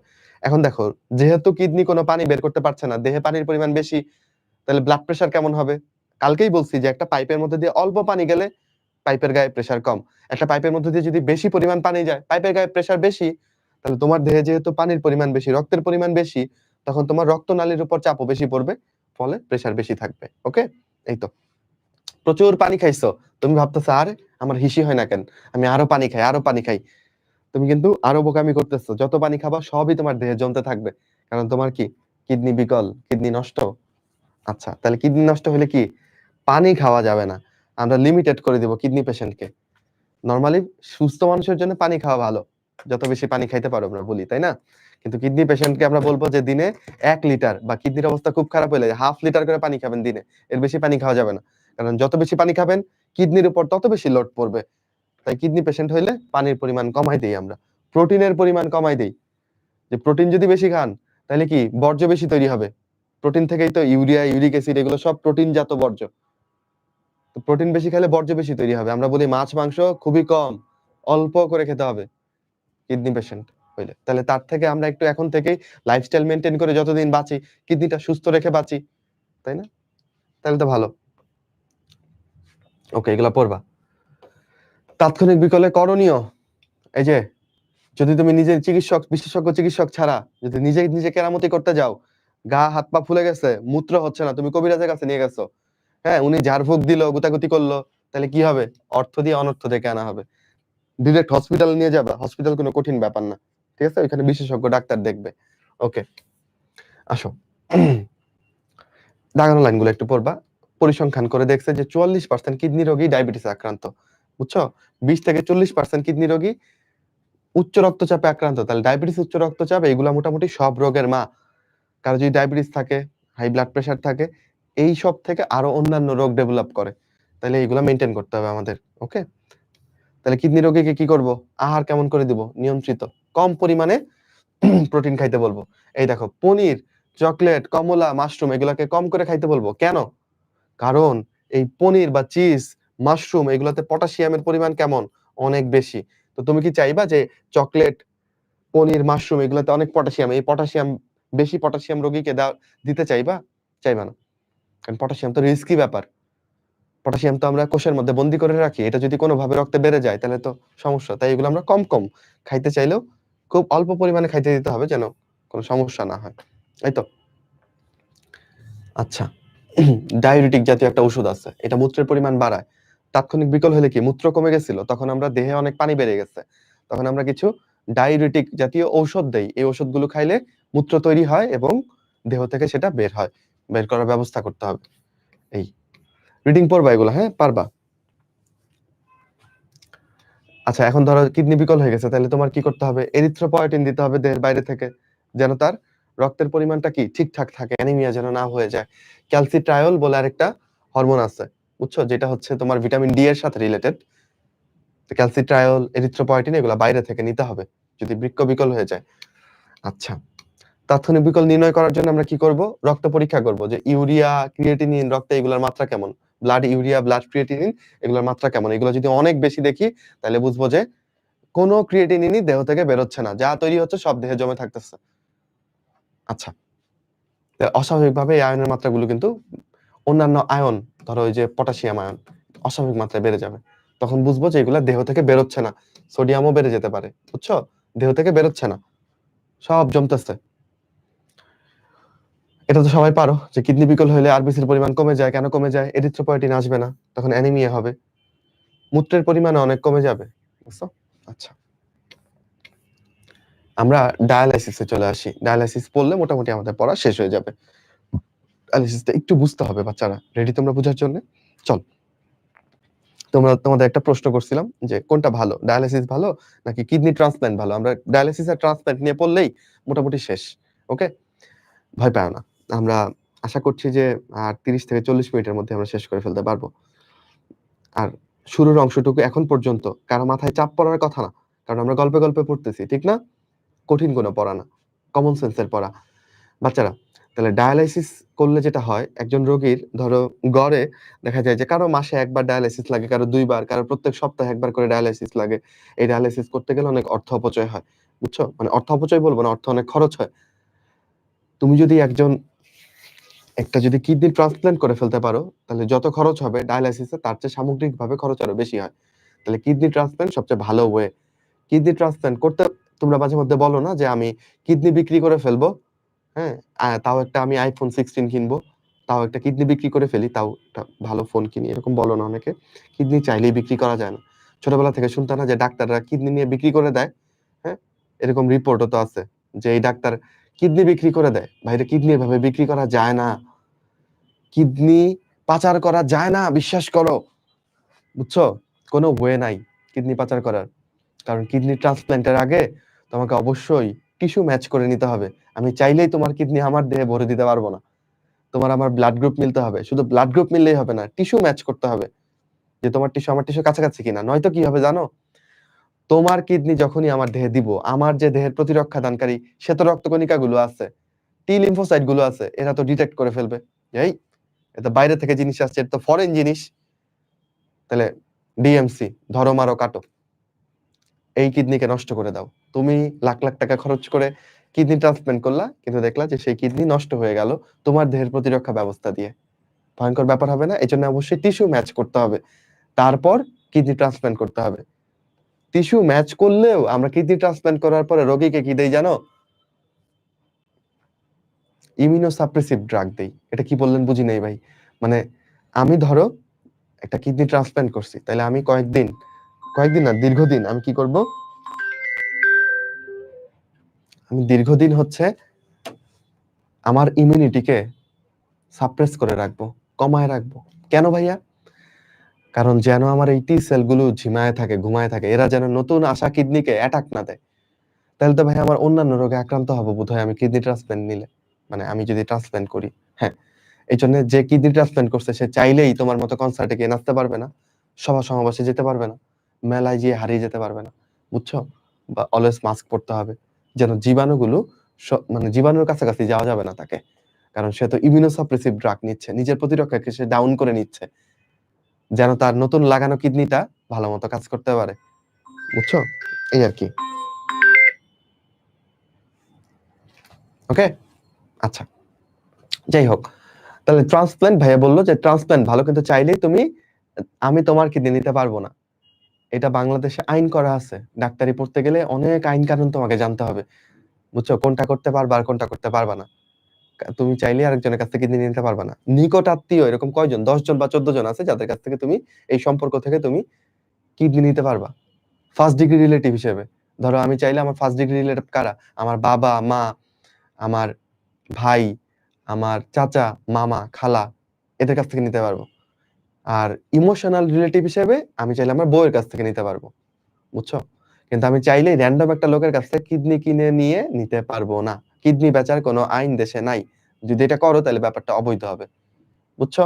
হ্যাঁ, কিডনি ডোনেটের ব্যাপার আছে। কেউ যদি কিডনি ডোনেট করে যায় সেইটা তুমি নিতে পারবা, বুঝছো? এই, আচ্ছা, যাই হোক, অনেক কথা বলতেছি, এগুলো বইতে নাই। কোথায় যাচ্ছি বলো? ডায়ালাইসিস নিয়ে কথা বলতেছি, তাই না? তাহলে কিডনি আমার কাজ করতেছে না, কিন্তু আমার দেহে বর্জ্য পদার্থ জমতেছে। এই বর্জ্যগুলোকে বের করার একটা ব্যবস্থাই হচ্ছে ডায়ালাইসিস। যেই প্রক্রিয়ায় কি করা হবে জানো? ডায়ালাইসিসে কি করা হবে? ডায়ালিসিসে বেসিক্যালি আমার বডি থেকে, হ্যাঁ মনে করো এটা হচ্ছে মনে করো আমার বডি, ঠিক আছে? তাহলে আমার বডি থেকে সমস্ত রক্ত কি করা হবে? বের করা হবে, রক্ত বের হয়ে আসবে। হ্যাঁ, আচ্ছা আমরা শিরা থেকেই বের করব রক্তটা, এবং এটা একটা মেশিনের মধ্য দিয়ে যাবে। এই মেশিনের মধ্যে একটা দ্রবণ থাকবে, এটার নাম হচ্ছে ডায়ালাইসেট। ধরো লালে লিখতেছি কেন, মেশিনটার নাম কি বলো? দ্রবণটার নাম কি? ডায়ালাইসেট। ওকে, আচ্ছা এরপর রক্তটা এটার মধ্যে প্রবেশ করে আবার কি বলো, এই দিক দিয়ে বের হয়ে আসবে। বের হয়ে আসা এই রক্তটাকে আমি আবার আমার দেহে প্রবেশ করাই দিব। তাহলে আমার এই যন্ত্রটা, ডায়ালাইসিস মেশিনটাই কিসের মতো কাজ করবে বলো? এইটাই আমার কিডনির মতো কাজ করবে, বুঝছো? এই ডায়ালাইসিস মেশিনটা আমার কিডনির মতো কাজ করবে। কিভাবে কাজ করবে চলো আমরা দেখি। আমরা এই ডায়ালাইসিসের মধ্যে কি করব জানো? আমরা এই ডায়ালাইসিসের মধ্যে, এই ডায়ালাইসিস এই যে দ্রবণটা আছে, বুঝছো? এই দ্রবণের মধ্যে কোনো ইউরিয়া, ইউরিক অ্যাসিড, ক্রিয়েটিনিন কিচ্ছু নাই, কিন্তু আমার রক্তে তো ইউরিয়া, ইউরিক অ্যাসিড, ক্রিয়েটিনিন এগুলো আছে। তাহলে বর্জ্য উপাদানগুলো কি করবে? এইখানে বের হয়ে আসবে না? ব্যাপনের সাধারণ নিয়ম অনুযায়ী এখানে যে ঝিল্লির মধ্য দিয়ে বা যে ছোট্ট নলের মধ্য দিয়ে রক্তটা প্রবাহিত হবে এই যন্ত্রের মধ্যে, সেই নলগুলোর যে প্রাচীর সেটা ভেদ মানে বৈষম্য ভেদ্য, এটার মধ্য দিয়ে জিনিসপত্র ব্যাপিত হইতে পারে, বুঝছো? তাহলে ক্রিয়েটিনিন, ইউরিয়া, ইউরিক অ্যাসিড এই বর্জ্যগুলো কি করবে? ব্যাপিত হয়ে কোথায় চলে আসবে বলো? এই ডায়ালাইসেট নামক দ্রবণে চলে আসবে, বুঝছো? আচ্ছা, আমরা যদি ধরো এই ডায়ালাইসিসের মধ্যে অল্প করে একটু গ্লুকোজ মিশাই, তাহলে কি হবে বলো তো? গ্লুকোজ এখানে মিশাবো কেন? কারণ যদি আমি এখানে গ্লুকোজটা না মিশাই তাহলে আমার রক্তের গ্লুকোজও কি বেরোয় যাবে না? রক্তের গ্লুকোজ বেরোয় গেলে তো একটু পরে আমি হাইপোগ্লাইসিমিয়াতে মরেও যেতে পারি। তাহলে আমার কি করতে হবে? যেন গ্লুকোজটা না বের হয়, সোডিয়াম আয়নটা যেন না বের হয়, ওকে, পটাশিয়ামটা যেন না বের হয়, রক্তে যেমন আছে ওইরকমই যেন থাকে। তাই আমি ডায়ালাইসেটের মধ্যে আমার রক্তের সাধারণ উপাদানগুলো ঠিক ঠিক পরিমাণে রাখবো। ধরো এইখানেও রক্তেও যে পরিমাণ গ্লুকোজ আছে, এই দ্রবণেও সেই পরিমাণ গ্লুকোজ আছে, তাহলে কি গ্লুকোজের ব্যাপন হবে? হবে না। আমার রক্তেও মনে করো 142 মিলিমোল পার ডেসিলিটার সোডিয়াম আছে, আমার ডায়ালাইসেটের মধ্যেও সেম সোডিয়াম আছে, তাহলে কি সোডিয়াম ব্যাপিত হবে? হবে না, সোডিয়াম তো ব্যাপিত হওয়ার দরকার নাই। আমার উদ্দেশ্য রক্ত থেকে ইউরিয়া, ইউরিক অ্যাসিড, ক্রিয়েটিনিন এই যে বর্জ্যগুলো আছে তাদেরকে বের করে আনা। তাই ডায়ালাইসেটে আমি ওইসব বর্জ্য মিশাই নাই। ডায়ালাইসিসে কোনো বর্জ্য নাই, রক্তে অনেক বর্জ্য, তাহলে বর্জ্যগুলো ব্যাপিত হয়ে যাবে। ব্যাপন তো বেশি ঘনত্ব থেকে কম ঘনত্বের দিকে হবে, তোমরা জানোই। লজিকটা বুঝাইতে পারছি তোমাকে? জাস্ট এইটাই হচ্ছে সিম্পল মেকানিজম, কিন্তু এইটা ঘটতেও আসলে সময় লাগে। দেখা যায় যে ডায়ালাইসিস মেশিনের সাথে তোমার 6-7 ঘন্টা বসে থাকতে হবে, ততক্ষণে তোমার দেহের সমস্ত রক্ত বিশুদ্ধ হবে এই প্রক্রিয়ার মাধ্যমে। কিডনি যেটা 4 থেকে 5 মিনিটে করে দিচ্ছে, হ্যাঁ, সেটা তোমার ডায়ালাইসিস মেশিনে 6 থেকে 7 ঘন্টায় তুমি করতেছো।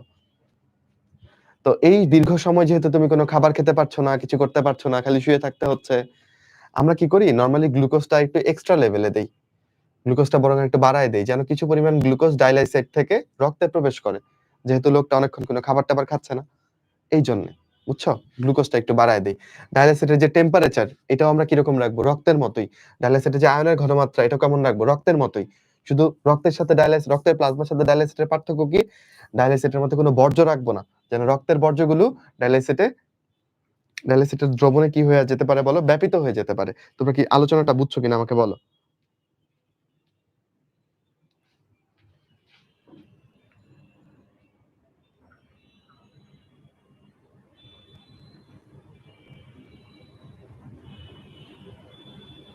এটা আমাকে বলো যে এটার মেকানিজমটা বুঝছো কিনা? বুঝছো? আমরা চলো একটু বই থেকে দেখি, আরো ক্লিয়ার করি। তাহলে 2 রকমের ডায়ালাইসিস হয়। ভাইয়া এতক্ষণ যেটার কথা বললো এটা হচ্ছে হিমোডায়ালাইসিস। ওকে?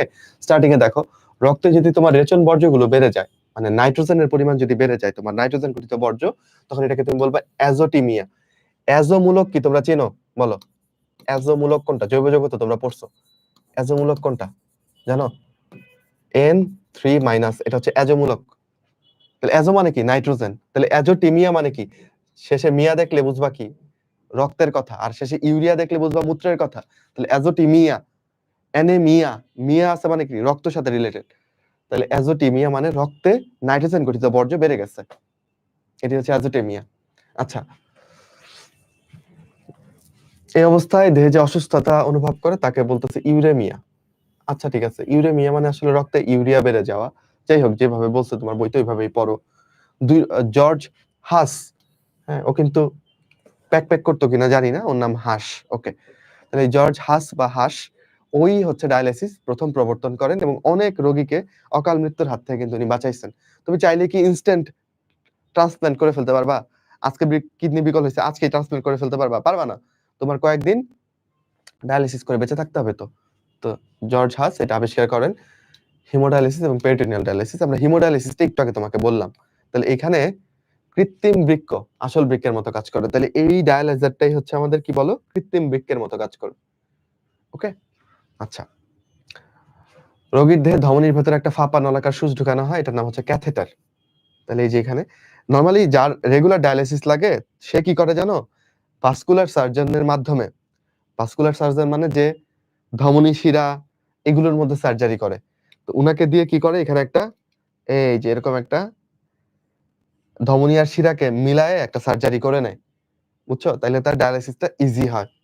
আচ্ছা যাই হোক, তো ধমনী থেকে রক্তটা আমরা বের করি, আসলে শিরা থেকে না, ধমনী থেকে বের করি, তারপর শিরাতে দেই। রক্ত প্রবেশ করানোর সময় অবশ্যই কোথায় দিব? শিরাতে দিব।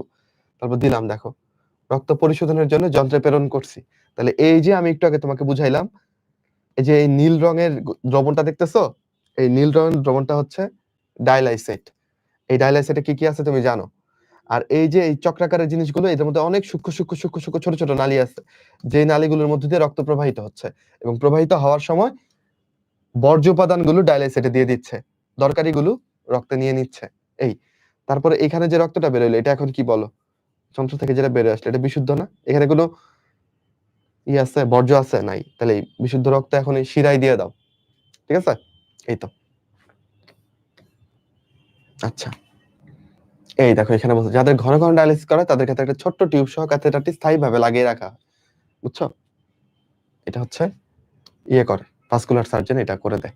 আচ্ছা, রক্তে এখানে একটু হেপারিন মিশাই নিবা, দেহ থেকে রক্ত বের করছো, এটা তো জমাট বেঁধে যেতে পারে, কাজেই দেহ থেকে বের করে এই যন্ত্রে দেওয়ার আগে এখানে একটু কি হেপারিন যেন মিক্স হয়ে যায় রক্তের সাথে, যেন রক্তটা জমাট বেঁধে না যায়। ওকে, রক্ত কণিকা, প্রোটিন অণু এগুলা বেরোতে পারবে? এটা তো খুবই পাতলা মেমব্রেন। হ্যাঁ, তো এই মেমব্রেনের মধ্য দিয়ে এত বড় বড় ছিদ্র নাই যে আরবিসি প্রোটিন এগুলা বেরোয় যাবে। কিডনির মধ্য দিয়ে কি বেরোইতে পারতেছিল? কিডনির গ্লোমেরুলাস দিয়ে কি বেরোতে পারতেছিল? পারতেছিল না। তো আমাদের ডায়ালাইজার যে মেশিনটা, যেটা দিয়ে আমরা ডায়ালাইসিস করি, সেই মেশিনটাও তো কিডনির মতোই। ঐরকম হিসাব রেখেই বানানো হইছে। যেন রক্তটা ওইগুলোর মধ্য দিয়ে যাওয়ার সময়, ছোট ছোট নলের মধ্যে দিয়ে যাওয়ার সময় যেন আরবিসি, প্রোটিন এগুলা যেন বের হয়ে না যায়। ওকে? আচ্ছা।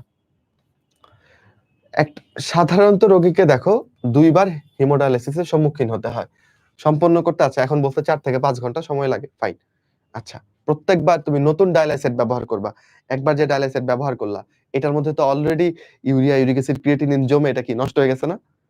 আরেকবার যদি আবার এটা দাও তাহলে কি কাজ হবে? তখন দেখবা যে রক্তে যেই পরিমাণে ইউরিয়া আছে, ডায়ালাইসেটে ওই পরিমাণে ইউরিয়া। তুমি কাহিনী করতেছো কিন্তু রক্ত থেকে কি ইউরিয়া, ক্রিয়েটিন এগুলা বেরোচ্ছে না। কারণ ২ জায়গায় ঘনত্ব সমান, ব্যাপিত হচ্ছে না। নতুন প্রত্যেকবার নতুন ডায়ালাইসেট ব্যবহার করতে হবে। ওকে? আচ্ছা। তারপর আসো ডায়ালাইসিসের উপাদান। এটা ইম্পোর্টেন্ট আছে উপাদান। ওকে?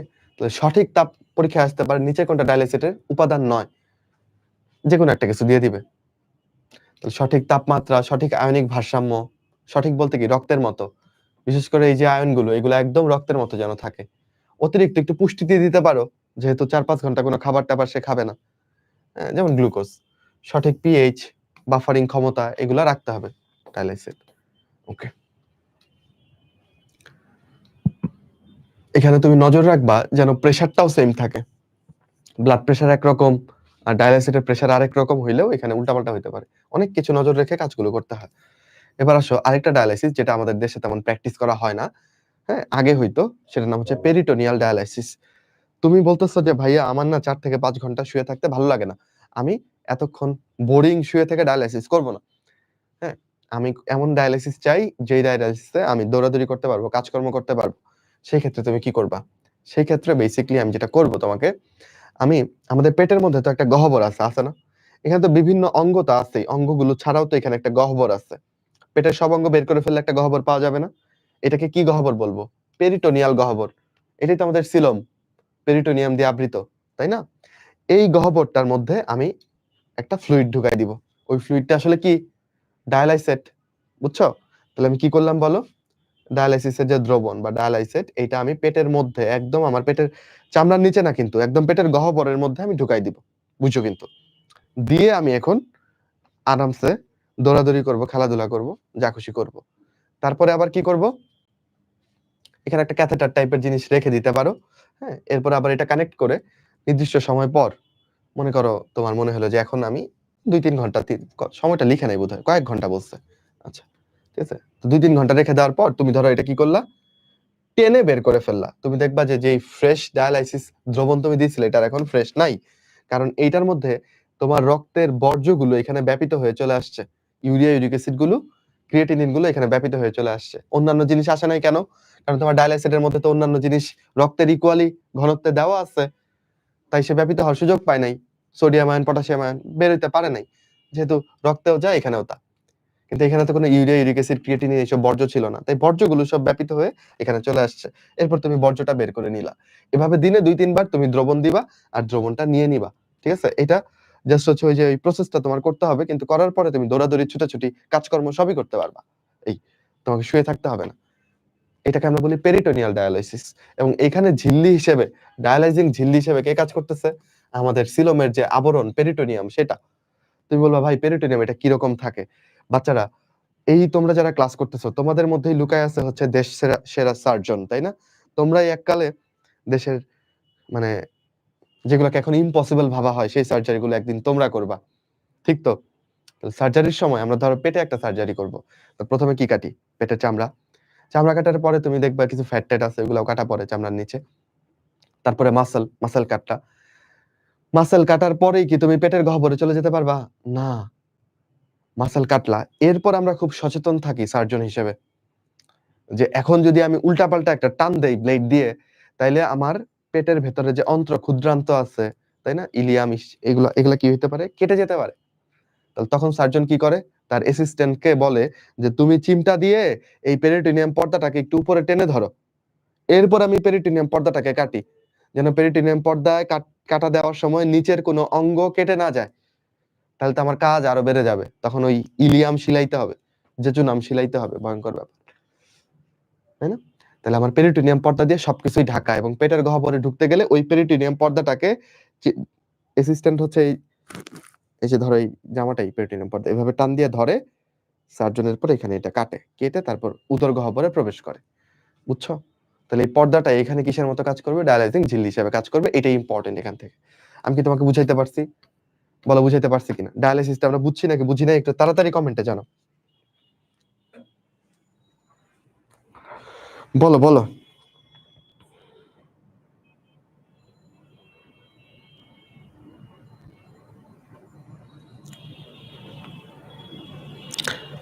আচ্ছা, প্যারাডক্স, লিভিং প্যারাডক্স বলছে এভাবে কেউ কোনোদিন পড়ায় নাই। রেসপেক্ট ভাইয়া, ধন্যবাদ। আমি তোমার শ্রদ্ধা পেয়ে আমিও বিমোহিত।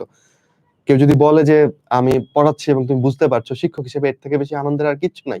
অর্থ দিয়ে এই আনন্দ কেনা যাবে না। বুঝছো? তুমি যদি বুঝতে পারো তাহলে তো আমার মনে হয় যে এই কাজটা আমার সার্থক। আর যদি ধরো তুমি বুঝতে না পারো, এই বিনিময়ে আমি অনেক অর্থ পেলেও মনে হয় আমি জগতের জন্য উপকারী কিছু করতে পারলাম না। আচ্ছা,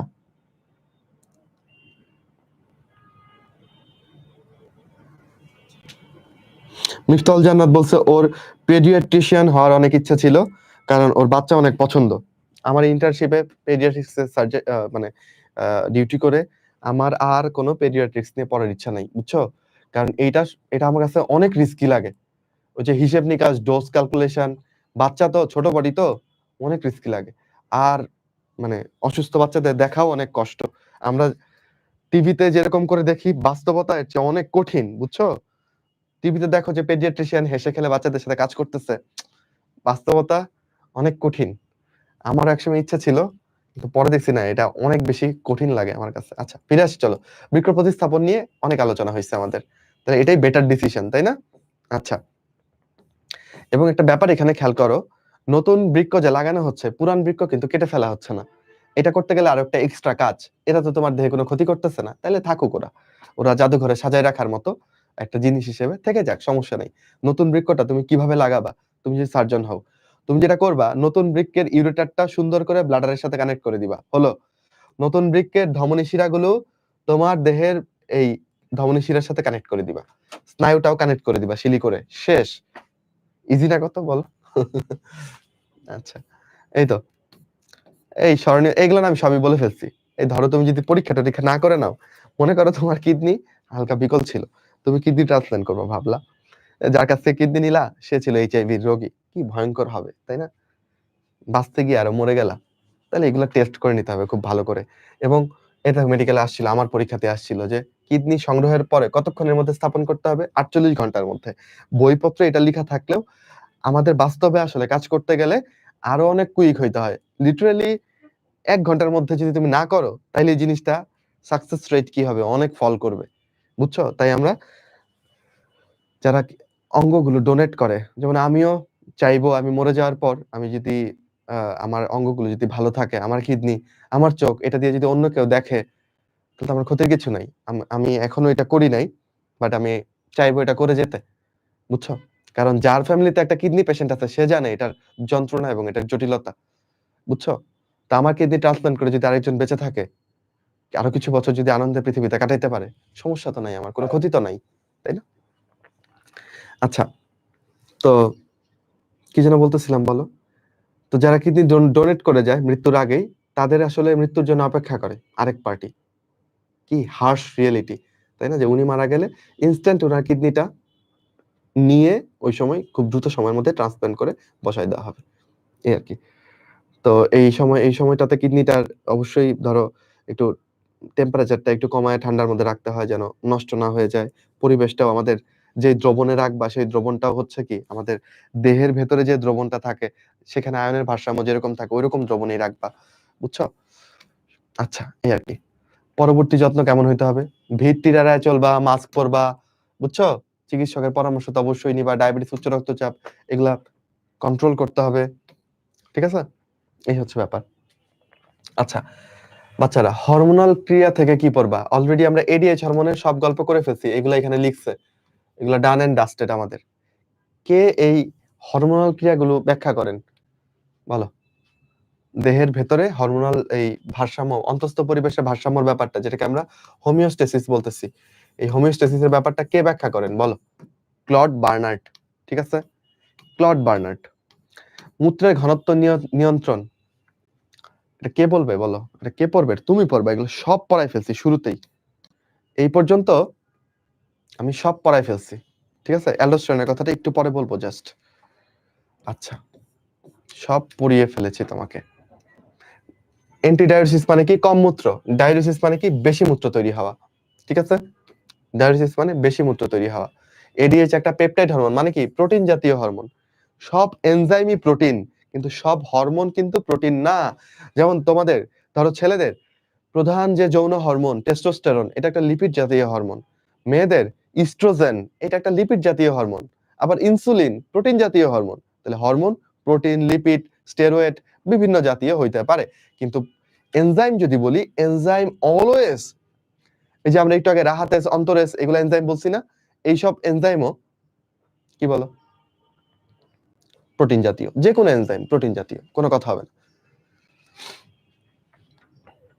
আচ্ছা, এগুলো সবই আচ্ছা, এগুলো সবই পারছো তুমি, আশা করা যায় এগুলো সবই পড়াইছি তোমাকে। রক্তে সোডিয়ামের মাত্রা নিয়ন্ত্রণ, তুমি না একটু কষ্ট করে রিডিং পড়বা, ভাইয়ের কথা বিশ্বাস করো, তুমি পারবা, ভাই এগুলো বলছে। আচ্ছা, এই যে এইখানে না অনেক কথা বলছে, এই কথাগুলো এখন আমি তোমার বুঝাবো। তুমি কি রেডি? এইটা বুঝলেই আমাদের পড়া শেষ। দেখো দেখো, এটা বুঝলেই পড়া শেষ। ঠিক আছে, ওকে, গেট রেডি, মনোযোগ দিয়ে বুঝবা। দেখো আমার দেহের অঙ্গগুলোকে আমি এখানে আঁকছি। এটা কি বলতো? এটা হচ্ছে লিভার, এটা হচ্ছে কিডনি, আর এটা হচ্ছে কি? ফুসফুস। আচ্ছা, আসো, দেখো লিভার থেকে একটা হরমোন আসে, বুঝছো? এটার নাম কি? এনজিওটেনসিনোজেন। সবাই কি পূর্ণ মনোযোগ দিছো শেষ পড়াটাতে, শেষ টপিকটাতে? দিছো তো? আচ্ছা, দিলে খুবই ভালো। তাহলে লিভার থেকে আসলো এনজিওটেনসিনোজেন। পরীক্ষায় আসতে পারে এনজিওটেনসিনোজেন কোথায় তৈরি হয় বা কোত্থেকে খরিত হয়? বলবা লিভার থেকে। তাহলে এটা কি বলো? এটা একটা হরমোন, যকৃত একটা মিশ্র গ্রন্থি, বুঝছো? কারণ এখান থেকে হরমোনও আসতেছে, এনজাইমও আসতেছে। এনজিওটেনসিনোজেন, ফাইন। যে কোনো প্রোটিনের শেষে, এটা একটা প্রোটিন জাতীয় হরমোন, যদি জেন দেখতে পাও, পূর্ণ মনোযোগ আছে তো সবার? গুড, একবারে বুঝবো কিন্তু আমরা, ওকে? ওই পুরো পড়া আমি জাস্ট ছবিতে পড়াবো তোমাকে। ইভেন এইটার জন্য তুমি মেডিকেলে চান্স পাওয়ার পর রিজু ভাইকে ধন্যবাদ দিবা যে ভাই আপনি রেনিন এনজিওটেনসিন অ্যালডোস্টেরন মেকানিজম ভালো মতন বুঝাইছিলেন অ্যাডমিশনের সময়, আর এটা দিয়ে আমি মেডিকেলের আইটেম পাস করতেছি ভাই। ঠিক আছে, হয়তো বা জানাবা না, কিন্তু মনে মনে মনে করবা যে রিজু ভাই তো এটা পড়াইছিল, আর এটা দিয়ে তো আমি এখন মেডিকেলের কাজও চালাই দিচ্ছি। চলো তাহলে ফুল মনোযোগ। যে কোনো নামের শেষে জেন থাকলে এটা হচ্ছে নিষ্ক্রিয়। তাহলে এই প্রোটিন হরমোনটা কি অবস্থায় আছে? নিষ্ক্রিয় অবস্থায়। তাহলে ওকে সক্রিয় করতে হবে। ওকে সক্রিয় করবে একটা এনজাইম, বা এটাকে অনেকে হরমোন বলে, হোয়াটএভার। এটা আসবে কিডনি থেকে, কিডনির রেনিন এনজাইম বা রেনিন হরমোন যাই বলো, বিভিন্ন জায়গায় বিভিন্নটা বল। দেখো তাহলে এনজিওটেনসিনোজেনকে সক্রিয় করে সে কি বানাইলো? এই জেনটাকে ফেলাই দাও, তাহলে এনজিওটেনসিন 1 বানাইলো, এনজিওটেনসিন 1। ওকে, রেনিনটা কোত্থেকে আসবে? এখানে কিছু কোষ থাকে, এই যে আমাদের গ্লোমেরুলাস ছিল না, মানে বোমেন্স ক্যাপসুল, বুঝছো? এখানে ধর আরো একটা আছে, এগুলো ধরো নেফ্রন। ওকে, এই নেফ্রন গুলোর বোমেন্স ক্যাপসুল বা গ্লোমেরুলাস এগুলোর ফাঁকে ফাঁকে কিছু কোষ থাকে, ঠিক আছে? এই কোষগুলোর নাম হচ্ছে জাক্সটা গ্লোমেরুলার কোষ, জাক্সটা গ্লোমেরুলার কোষ। তাহলে গ্লোমেরুলাসের আশেপাশে এই কোষগুলো থাকবে, এই জন্য এদের নাম কি বলো? জাক্সটা গ্লোমেরুলার কোষ। কিডনির এই ধরনের কোষ থেকে কি আসবে বলো? রেনিন আসবে, রেনিন। ওকে, জাক্সটা গ্লোমেরুলার কোষ থেকে রেনিন আসলো, এসে এটা রক্তে থাকা এনজিওটেনসিনোজেন বা কিডনির মধ্যে থাকা এনজিওটেনসিনোজেনকে এনজিওটেনসিন 1 বানাইলো। ফাইন। আচ্ছা, এইটাকে আবার 2 বানায় আরেকটা এনজাইম, এটার নাম হচ্ছে এনজিওটেনসিন কনভার্টিং এনজাইম। নাম মনে না থাকলে কোনো সমস্যা নাই, ঠিক আছে? তোমার লেভেলে এই নাম অত ইম্পর্টেন্ট না, এটা ফুসফুস থেকে আসে। এনজিওটেনসিনকে কনভার্ট করে, এই জন্য এটাকে বলি এনজিওটেনসিন কনভার্টিং এনজাইম। ওকে, ফাইনালি তুমি পাইলা মানে সবচেয়ে বেশি সক্রিয় রূপ এনজিওটেনসিন 2। এনজিওটেনসিনোজেনকে সক্রিয় করে রেনিন, বানায় এনজিওটেনসিন 1। 1 কে সক্রিয় করে এসিই, বানায় হচ্ছে এনজিওটেনসিন 2। ওকে, এসিএ মানে এনজিওটেনসিন কনভার্টিং এনজাইম। ডান। এবার এনজিওটেনসিনের দুইটা কাজ। ওকে, এনজিওটেনসিনের দুইটা কাজ চলো আমরা দেখি। আমরা হরমোনাল ক্রিয়া পড়তেছি, কিডনির সাথে হরমোনাল ক্রিয়াগুলো কিরকম করে হয়। এনজিওটেনসিন 2, এটার নাম কেন এনজিওটেনসিন হইলো? কালকেই পড়াইছি। এনজিও মানে রক্তবাহিকা, টেনসিন মানে কি? প্রেস করা বা সংকুচিত করা, টেনশন বাড়ানো, তাই না? টেনশন মানে কি? চাপ বা, বুঝতেছি তো? তাহলে এনজিওটেনসিন আসলে রক্তবাহিকাকে কি করবে? সংকুচিত করবে। সংকুচিত করলে কি হবে? চলো অনুসন্ধান করি। আগে তোমার রক্তবাহিকার লুমেন দেখো বড় ছিল, রক্তের ফ্লো এরকম ছিল, ঠিক? এখন দেখো লুমেনটা অনেক ছোট হয়ে গেছে, মানে কি? রক্তবাহিকা সংকুচিত হয়েছে। রক্তের ফ্লো কেমন হবে বল বাচ্চারা? রক্তের প্রেসার অনেক বেড়ে যাবে না এখন? তুমি একটা পাইপের মুখ যদি একটু এরকম করে চেপে ধরো, এটা ছোটবেলায় বড়বেলায় ওয়াশরুমে কলের মুখ অনেকেই আঙুল দিয়ে চেপে ধরছো না? মুখটাকে চিকন করে দিলে, একটু সংকুচিত করে দিলে প্রেসার বেড়ে যায় না? তাহলে এনজিওটেনসিন আসলে রক্তবাহিকাকে সংকুচিত করে কি করবে বলো? ব্লাড প্রেসার, ব্লাড প্রেসার কি করবে? বাড়ায় দিবে, ঠিক? এটা হচ্ছে ওর একটা কাজ। এনজিওটেনসিনের কয় নাম্বার কাজ বলো? 1 নাম্বার কাজ। ওকে, এবার আসো 2 নাম্বার কাজ, আরেকটা কি কাজ করবে, ঠিক আছে? প্রথম কাজ, এটা 2 নাম্বার কাজ। এই এনজিওটেনসিনটা কিডনির উপরেই থাকে কি একটা হরমোন, কি একটা গ্রন্থি বলো? কিডনির উপরেই একটা অ্যাড্রিনাল গ্রন্থি থাকে না? শুরুর ক্লাসেই পড়িয়েছি। এই অ্যাড্রিনাল গ্রন্থি থেকে সে আরেকটা হরমোন ক্ষরণ করবে, সেটা হচ্ছে অ্যালডোস্টেরন। এই অ্যালডোস্টেরন হরমোন কি করবে জানো? কিডনিতে তোমরা পড়ছো না যে বিভিন্ন জায়গায় সক্রিয় নিষ্ক্রিয়ভাবে শোষণ হয়? এই অ্যালডোস্টেরন সংগ্রাহক নালিকাতে বা ডিস্টাল প্যাচার নালিকা অথবা সংগ্রাহক নালিকাতে এই সোডিয়ামের পুনঃশোষণ অনেক বাড়ায় দিবে। কিডনিতে তো পুনঃশোষণ হয়, গত ক্লাসে তুমি পড়ছো। তাহলে ও কোনটার পুনঃশোষণ বাড়াবে? সোডিয়ামের পুনঃশোষণ। পরীক্ষাতে এটা আসবেই, মানে আসবে বলতে কি এতবার আসছে হিসাব ছাড়া। তাহলে কেউ যদি না পারো কি হবে? খুবই ভয়ঙ্কর হবে। পুরো চ্যাপ্টার পড়ে আসল প্রশ্ন যেটা আসবে সেটাই পড়া হলো না। তাহলে পরীক্ষাতে আসবে নিচের কোনটা সোডিয়াম পুনঃশোষণ বাড়ায় বা সোডিয়াম পুনঃশোষণকে প্রভাবিত করে? আমার বাচ্চারা কি দেখাবে? অ্যালডোস্টেরন। বুঝছো? অ্যালডোস্টেরনটা কোত্থেকে নিতে হবে? অ্যাড্রিনাল গ্রন্থি থেকে, সুপ্রারেনাল বা অ্যাড্রিনাল গ্রন্থি থেকে। কে উদ্দীপ্ত করবে? এনজিওটেনসিন 2 এটা ক্ষরিত হওয়ার জন্য উদ্দীপ্ত করবে। আচ্ছা ভাই, সোডিয়াম পুনঃশোষণ হলে কি হবে? কাহিনী কি হবে? পুনঃশোষণ হয়ে এটা কই যাচ্ছে সোডিয়ামটা, বলতো? পুনঃশোষণ হওয়া মানে কি? মানে বৃক্কীয় নালিকা থেকে কোথায় যাওয়া, বলো?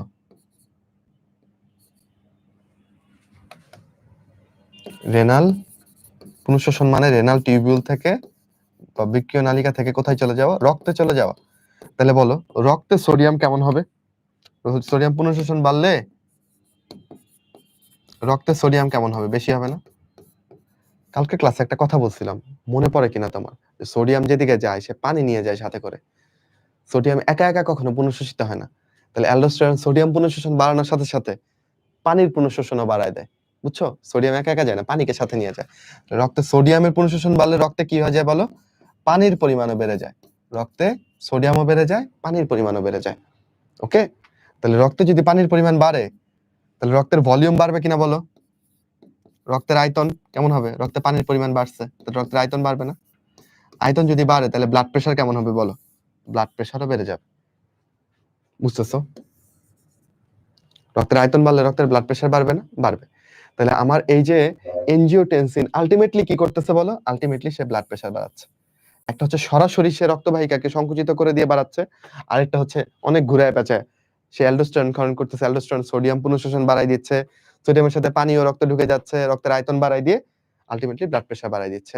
এখানে যে কাহিনীটা বললাম এটা ক্লিয়ার কিনা? আসো আবার বলি। আমার এখানে আছে লিভার, এই লিভার থেকে আসলো হচ্ছে এনজিওটেনসিনোজেন, যেটা একটা নিষ্ক্রিয় হরমোন। এটাকে সক্রিয় করলো কিডনির জাক্সটাগ্লোমেরুলার কোষ থেকে আসা রেনিন, সে প্রথমবার সক্রিয় করলো। ফুসফুস থেকে আসা আরেকটা এনজাইম সেটা দ্বিতীয়বার সক্রিয় করলো, এটাই আলটিমেটলি সক্রিয় এনজিওটেনসিন 2। এনজিওটেনসিন 2 এটা কিন্তু পরিপাক চ্যাপ্টারেও আছে। আচ্ছা, এনজিওটেনসিন 2 কিন্তু রক্তবাহিকাকে ডিরেক্ট সংকুচিত করে দিতে পারে, অথবা দেখো অ্যালডোস্টেরন ক্ষরণে উদ্দীপ্ত করতে পারে। অ্যালডোস্টেরন কি করবে? সোডিয়াম পুনঃশোষণ বাড়াবে, যেটা এখানকার top most important objective. Sodium পুনঃশোষণ, সোডিয়াম যদি রক্তে যায় তাহলে সোডিয়ামের সাথে পানিও যাবে, তখন পানির রক্তের আয়তন বেড়ে যাবে, রক্তের আয়তন বেড়ে গেলে ব্লাড প্রেশার বেড়ে যাবে। তাহলে এনজিওটেনসিনের মূল কাজ হচ্ছে ব্লাড প্রেশার বাড়ানো। রেনিন, এনজিওটেনসিন, অ্যালডোস্টেরনের আলটিমেট পরিণতি কি? ব্লাড প্রেশার বাড়ানো। এই পুরো ফ্লোচার্টকে, পুরো কাহিনীটাকে আমরা বলি হচ্ছে রেনিন, এনজিওটেনসিন, অ্যালডোস্টেরন মেকানিজম। তিনটা হরমোনের নাম, একসাথে কাজ করে ওরা। আমরা তো হরমোনাল ক্রিয়া পড়তেছি। Renin, angiotensin, aldosterone mechanism. বলো কে কে বুঝছো?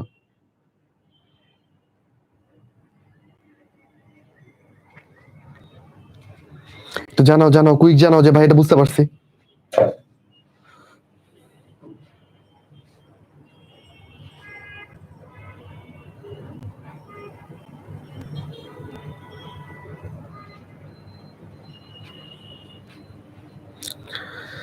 কিছু না বুঝলে একটু আমাকে বলো।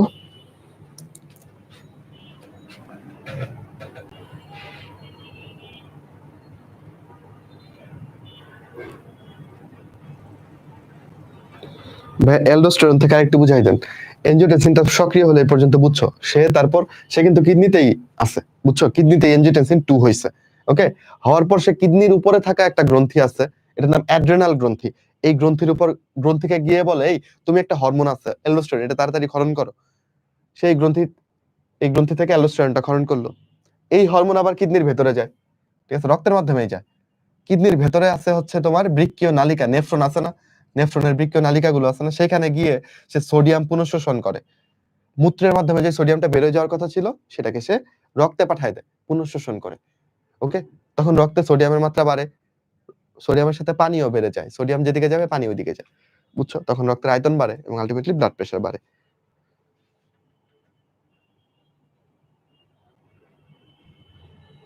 ওকে, ম্যাক্সিমামই ভালো বলছো, বুঝতে পারছো বলছো। গুড। এবার আসো আমরা রিডিং পড়ি, দেখি এই কঠিন পড়াটা আমরা বাচ্চারা বুঝলো কিনা, যেটা কেউই বুঝতো না হয়তোবা। হ্যাঁ, ঝাপসাই থেকে যেত। এখন এটা আমার পড়ার সাথে এটা মিলায় আমি একটু তোমার সাথে দেখবো, পড়াই দিব।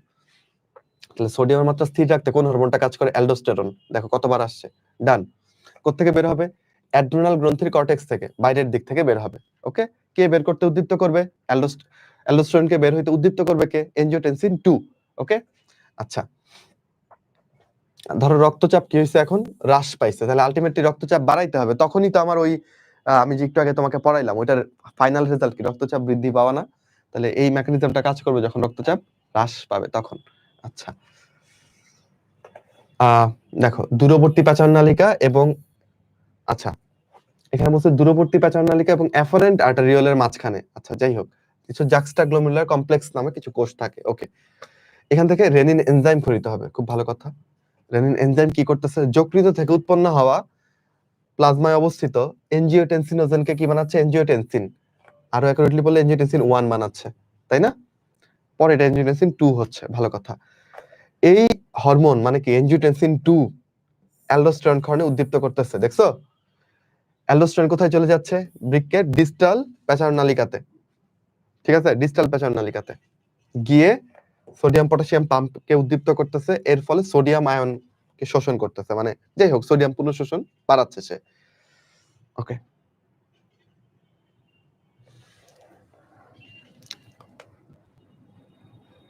আচ্ছা, অ্যালডোস্টেরন শুধু যে এখানে কাজ করে তা না, অন্ত্রে চলে যায়, সে সোডিয়াম, দেহে সোডিয়াম পরিমাণ বাড়াবে। অ্যালডোস্টেরন আলটিমেট কাজ হচ্ছে দেহে সে সোডিয়ামের পরিমাণ বাড়াবে।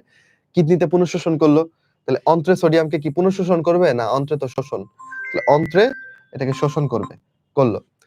ঘামে কম সোডিয়াম ত্যাগকে উদ্দীপ্ত করবে, মানে সোডিয়াম বের হইতে দিবে না, সোজা কথা। ওর উদ্দেশ্য হচ্ছে অ্যালডোস্টেরন রক্তে সোডিয়ামের মাত্রা বাড়াবে।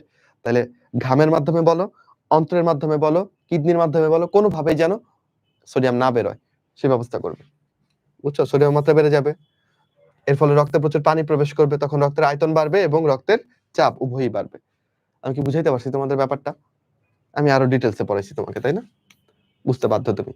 রক্তের পিএইচ, স্বাভাবিক পিএইচ সবাই জানো 7। যদি 7.4 এর থেকে বেশি হয়ে যায় তখন এটাকে কি বলবা?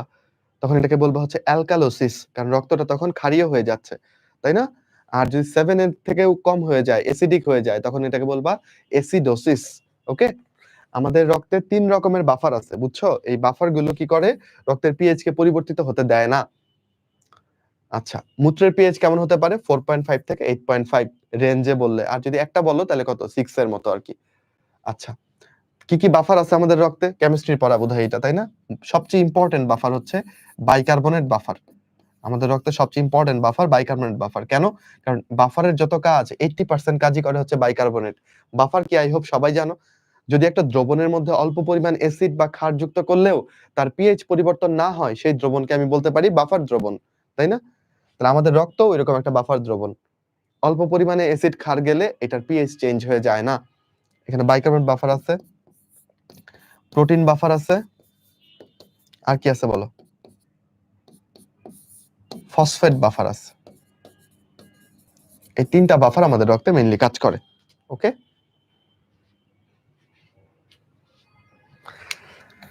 বাচ্চারা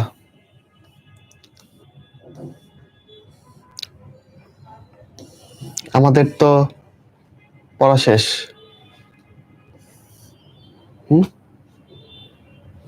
রিডিং পড়বো বাকিগুলো। আমাদের তো পড়া শেষ, এখন কোনো প্রশ্ন থাকলে জিজ্ঞেস করো। কি কি প্রশ্ন আছে তোমাদের? জিজ্ঞেস করো।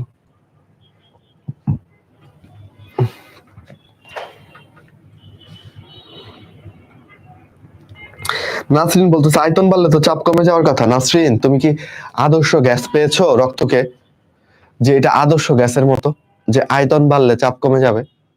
এবার আসো, আয়তন বাড়লে চাপ কমে যাবে, এটা কার সূত্র? বয়েলের সূত্র, তাই না? বয়েলের সূত্র কখন খাটবে? গ্যাসের ক্ষেত্রে খাটবে। এবং ওইখানে গ্যাসের পরিমাণ কি থাকতে হবে? নির্দিষ্ট থাকতে হবে। একটা চেম্বারে ধরুন গ্যাসের পরিমাণ নির্দিষ্ট আছে, হ্যাঁ, ওইখানে তুমি আয়তন বাড়াচ্ছ, তখন এটার ভিতরে চাপ কমবে। যেমন বেলুনের মধ্যেই তো বয়েলের সূত্র ঠিক থাকে না। বেলুনে দেখো ফু দিচ্ছ, আয়তন বাড়তেছে, এবং বেলুনের গায়ে কিন্তু চাপও বাড়তেছে। তাহলে তো এখানে বয়েলের সূত্র মিললো না। কেন মিললো না? কারণ এখানে তো তুমি গ্যাসের পরিমাণ নির্দিষ্ট রাখো নাই, তুমি গ্যাসের পরিমাণ বাড়াচ্ছ, তাই আয়তন বাড়তেছে, তাই চাপ বাড়তেছে। এখানে তো আমাদের এই বয়েলের সূত্র খান, বয়েলের সূত্রে প্রথমেই বলা আছে নির্দিষ্ট পরিমাণ গ্যাস, বুঝছো? কাহিনী ক্লিয়ার? ভাই ব্যস্ত প্রেসিনটা আবার একটু, এনজিওটেনসিন দেখছো না যেভাবে রক্তবাহিকাকে সংকুচিত করে? এডিএইচও রক্তবাহিকাকে সংকুচিত করে। এডিএইচ যখন রক্তবাহিকাকে সংকুচিত করবে তখন কি ওকে অ্যান্টিডায়োটিক হরমোন বললে সুন্দর শোনায়? শোনায়? শোনায় না। তখন ওকে ভেসোপ্রেসিন বললে সুন্দর শোনায়। ভেসো মানে ভেসেল, আর প্রেস মানে সংকুচিত হওয়া, তাই ওকে আমরা ভেসোপ্রেসিন বলছি। যখন সে রক্তের মানে মূত্রের পরিমাণকে কমাবে তখন তার নাম অ্যান্টিডায়োটিক হরমোন। যখন সে রক্তের চাপকে বাড়াবে, রক্তবাহিকাকে সংকুচিত করে, তখন তার নাম ভেসোপ্রেসিন। একই হরমোন, দুইটা জাস্ট নাম। ওকে, আচ্ছা। ভাইয়া 60 ইয়ার বয়সী মহিলার দুইটা কিডনি পুরো নষ্ট হয়ে গেলে কি করণীয়? Transplant is the best option. যতদিন ট্রান্সপ্ল্যান্ট করতে পারছো না ততদিন হচ্ছে তোমার ডায়ালাইসিস। তাহলে বাচ্চারা, আমরা কিন্তু চ্যাপ্টারটা পড়ে ফেললাম। এই চ্যাপ্টারটা পড়তে এত প্যারা খাইছি, এত সুন্দর করে যদি আগে কেউ বুঝাইতো। থ্যাঙ্কস আ লট ভাইয়া। রাশিদা, খুব সুন্দর সুন্দর কমেন্ট করছো, এগুলো তো আমার মন ভরে যাচ্ছে। তোমরা একটু অবশ্যই road to DMC, dream to be a doctor এই গ্রুপে এবং ডিএমসি স্টেশন, এই দুইটা গ্রুপে এই ফুল চ্যাপ্টারের উপর অবশ্যই আজকের ক্লাস এবং গত ক্লাস সবটুকুর উপরই চ্যাপ্টারটা কেমন বুঝলা, কেমন আলোচনা হইলো, কোন কোন পার্টগুলো সবথেকে ইন্টারেস্টিং ছিল, অবশ্যই আমাকে জানাবা। আমি নিজে একটু খুঁজে দেখবো যে আসলে কেউ জানাচ্ছ কিনা। ঠিক আছে? তো ক্লাসের পরপরই ব্যাপারটা জানাই দিবা, আর প্রশ্ন থাকলে কুইকলি করে ফেলো।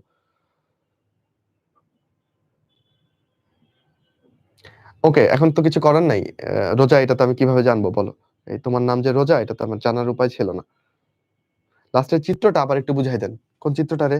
এই চিত্রটা যে আঁকছি, এটা চিত্রর মতো করে, অনেকের আছে কি চিত্র আঁকলে সোজা লাগে, অনেকের আছে চিত্র দিয়ে কঠিন লাগে। বইয়ের কথাগুলোই আমরা চিত্রের মাধ্যমে মনে রাখার চেষ্টা করছি। যে এনজিওটেনসিনোজেন এটা নিষ্ক্রিয় আকারে বের হয় লিভার থেকে, বাট এটা সক্রিয় হয়ে এনজিওটেনসিন হয়। তোমার বইতে এই 1 2 ভাগ করা নাই। কোন কোন বইতে আছে, এক্সট্রা বইগুলোতে। এজন্য লিখছি আসলে। বুঝছো? তো এনজিওটেনসিন হইতে ভূমিকা কার? রেনিনের। রেনিন কোত্থেকে আসে? জাক্সটা গ্লোমেরুলার সেল থেকে আসে। জাক্সটা গ্লোমেরুলার সেল কোথায় থাকে? ডিস্টাল প্যাচার নালিকা এবং হচ্ছে তোমার সংগ্রাহক নালিকা, এগুলোর আশেপাশে কিছু কোষ থাকে। যাই হোক, মানে নেফ্রনের আশেপাশে কিছু কোষ, ওইগুলো থেকে রেনিনটা আসে। এটা এনজিওটেনসিন বানালো। এনজিওটেনসিন তারপর অ্যালডোস্টেরন বের করবে কোত্থেকে? অ্যাড্রিনাল কর্টেক্স থেকে, অ্যাড্রিনাল গ্রন্থি, যেটা কিডনির মাথায় টুপির মতো থাকে। অ্যালডোস্টেরন সোডিয়াম পুনঃশোষণ বাড়াবে কিডনি থেকে, যেটা আল্টিমেটলি ব্লাড প্রেশার বাড়াবে। এনজিওটেনসিন সরাসরি গিয়ে রক্তবাহিকাকে সংকুচিত করে ব্লাড প্রেশার বাড়াবে। এই এই প্রক্রিয়ার মাধ্যমে আল্টিমেট রেজাল্ট হচ্ছে ব্লাড প্রেশার বৃদ্ধি পাওয়া। ওকে,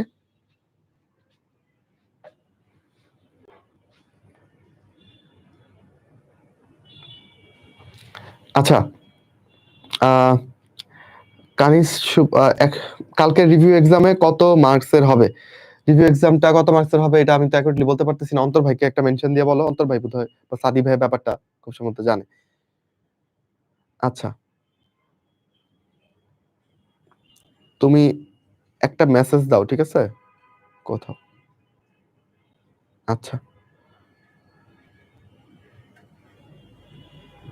ঠিক আছে, তাহলে বোধহয় তোমাদের আর কোনো প্রশ্ন নাই। দেখো, আমি বলছিলাম যে অল্প সময় ক্লাস শেষ করবো, আমরা কিন্তু অ্যারাউন্ড 1.5 ঘন্টার মধ্যে ক্লাস শেষ করছি। ঠিক আছে? রেনিনটা একটু বলেন ভাই। রেনিনটা নিয়ে আর কি বলবো রে বেলা বস, পারছো কি তুমি শুনতে?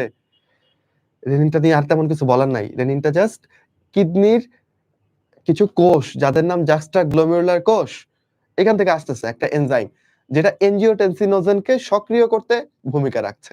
আর কিচ্ছু নাই রেনিন সম্পর্কে। মুশফিকা বলছে জায়গা খিদা লাগছে। হ্যাঁ, যাও, কিন্তু অবশ্যই গ্রুপে একটা রিভিউ জানা যায়ও সবাই। আমার প্রচুর খিদা লাগছে, আমি দুপুরে খাইনি। টাটা, শেষ করছি। আবার কবে দেখা হয় দেখা যাক। ভালো থেকো সবাই, সুস্থ থাকো, সুন্দর থেকো। আসসালামু আলাইকুম। অনেক ভালোবাসা সবার জন্য। গ্রুপে রিভিউ মাস্ট সবার জন্য, নাহলে ক্লাস নিব না আর।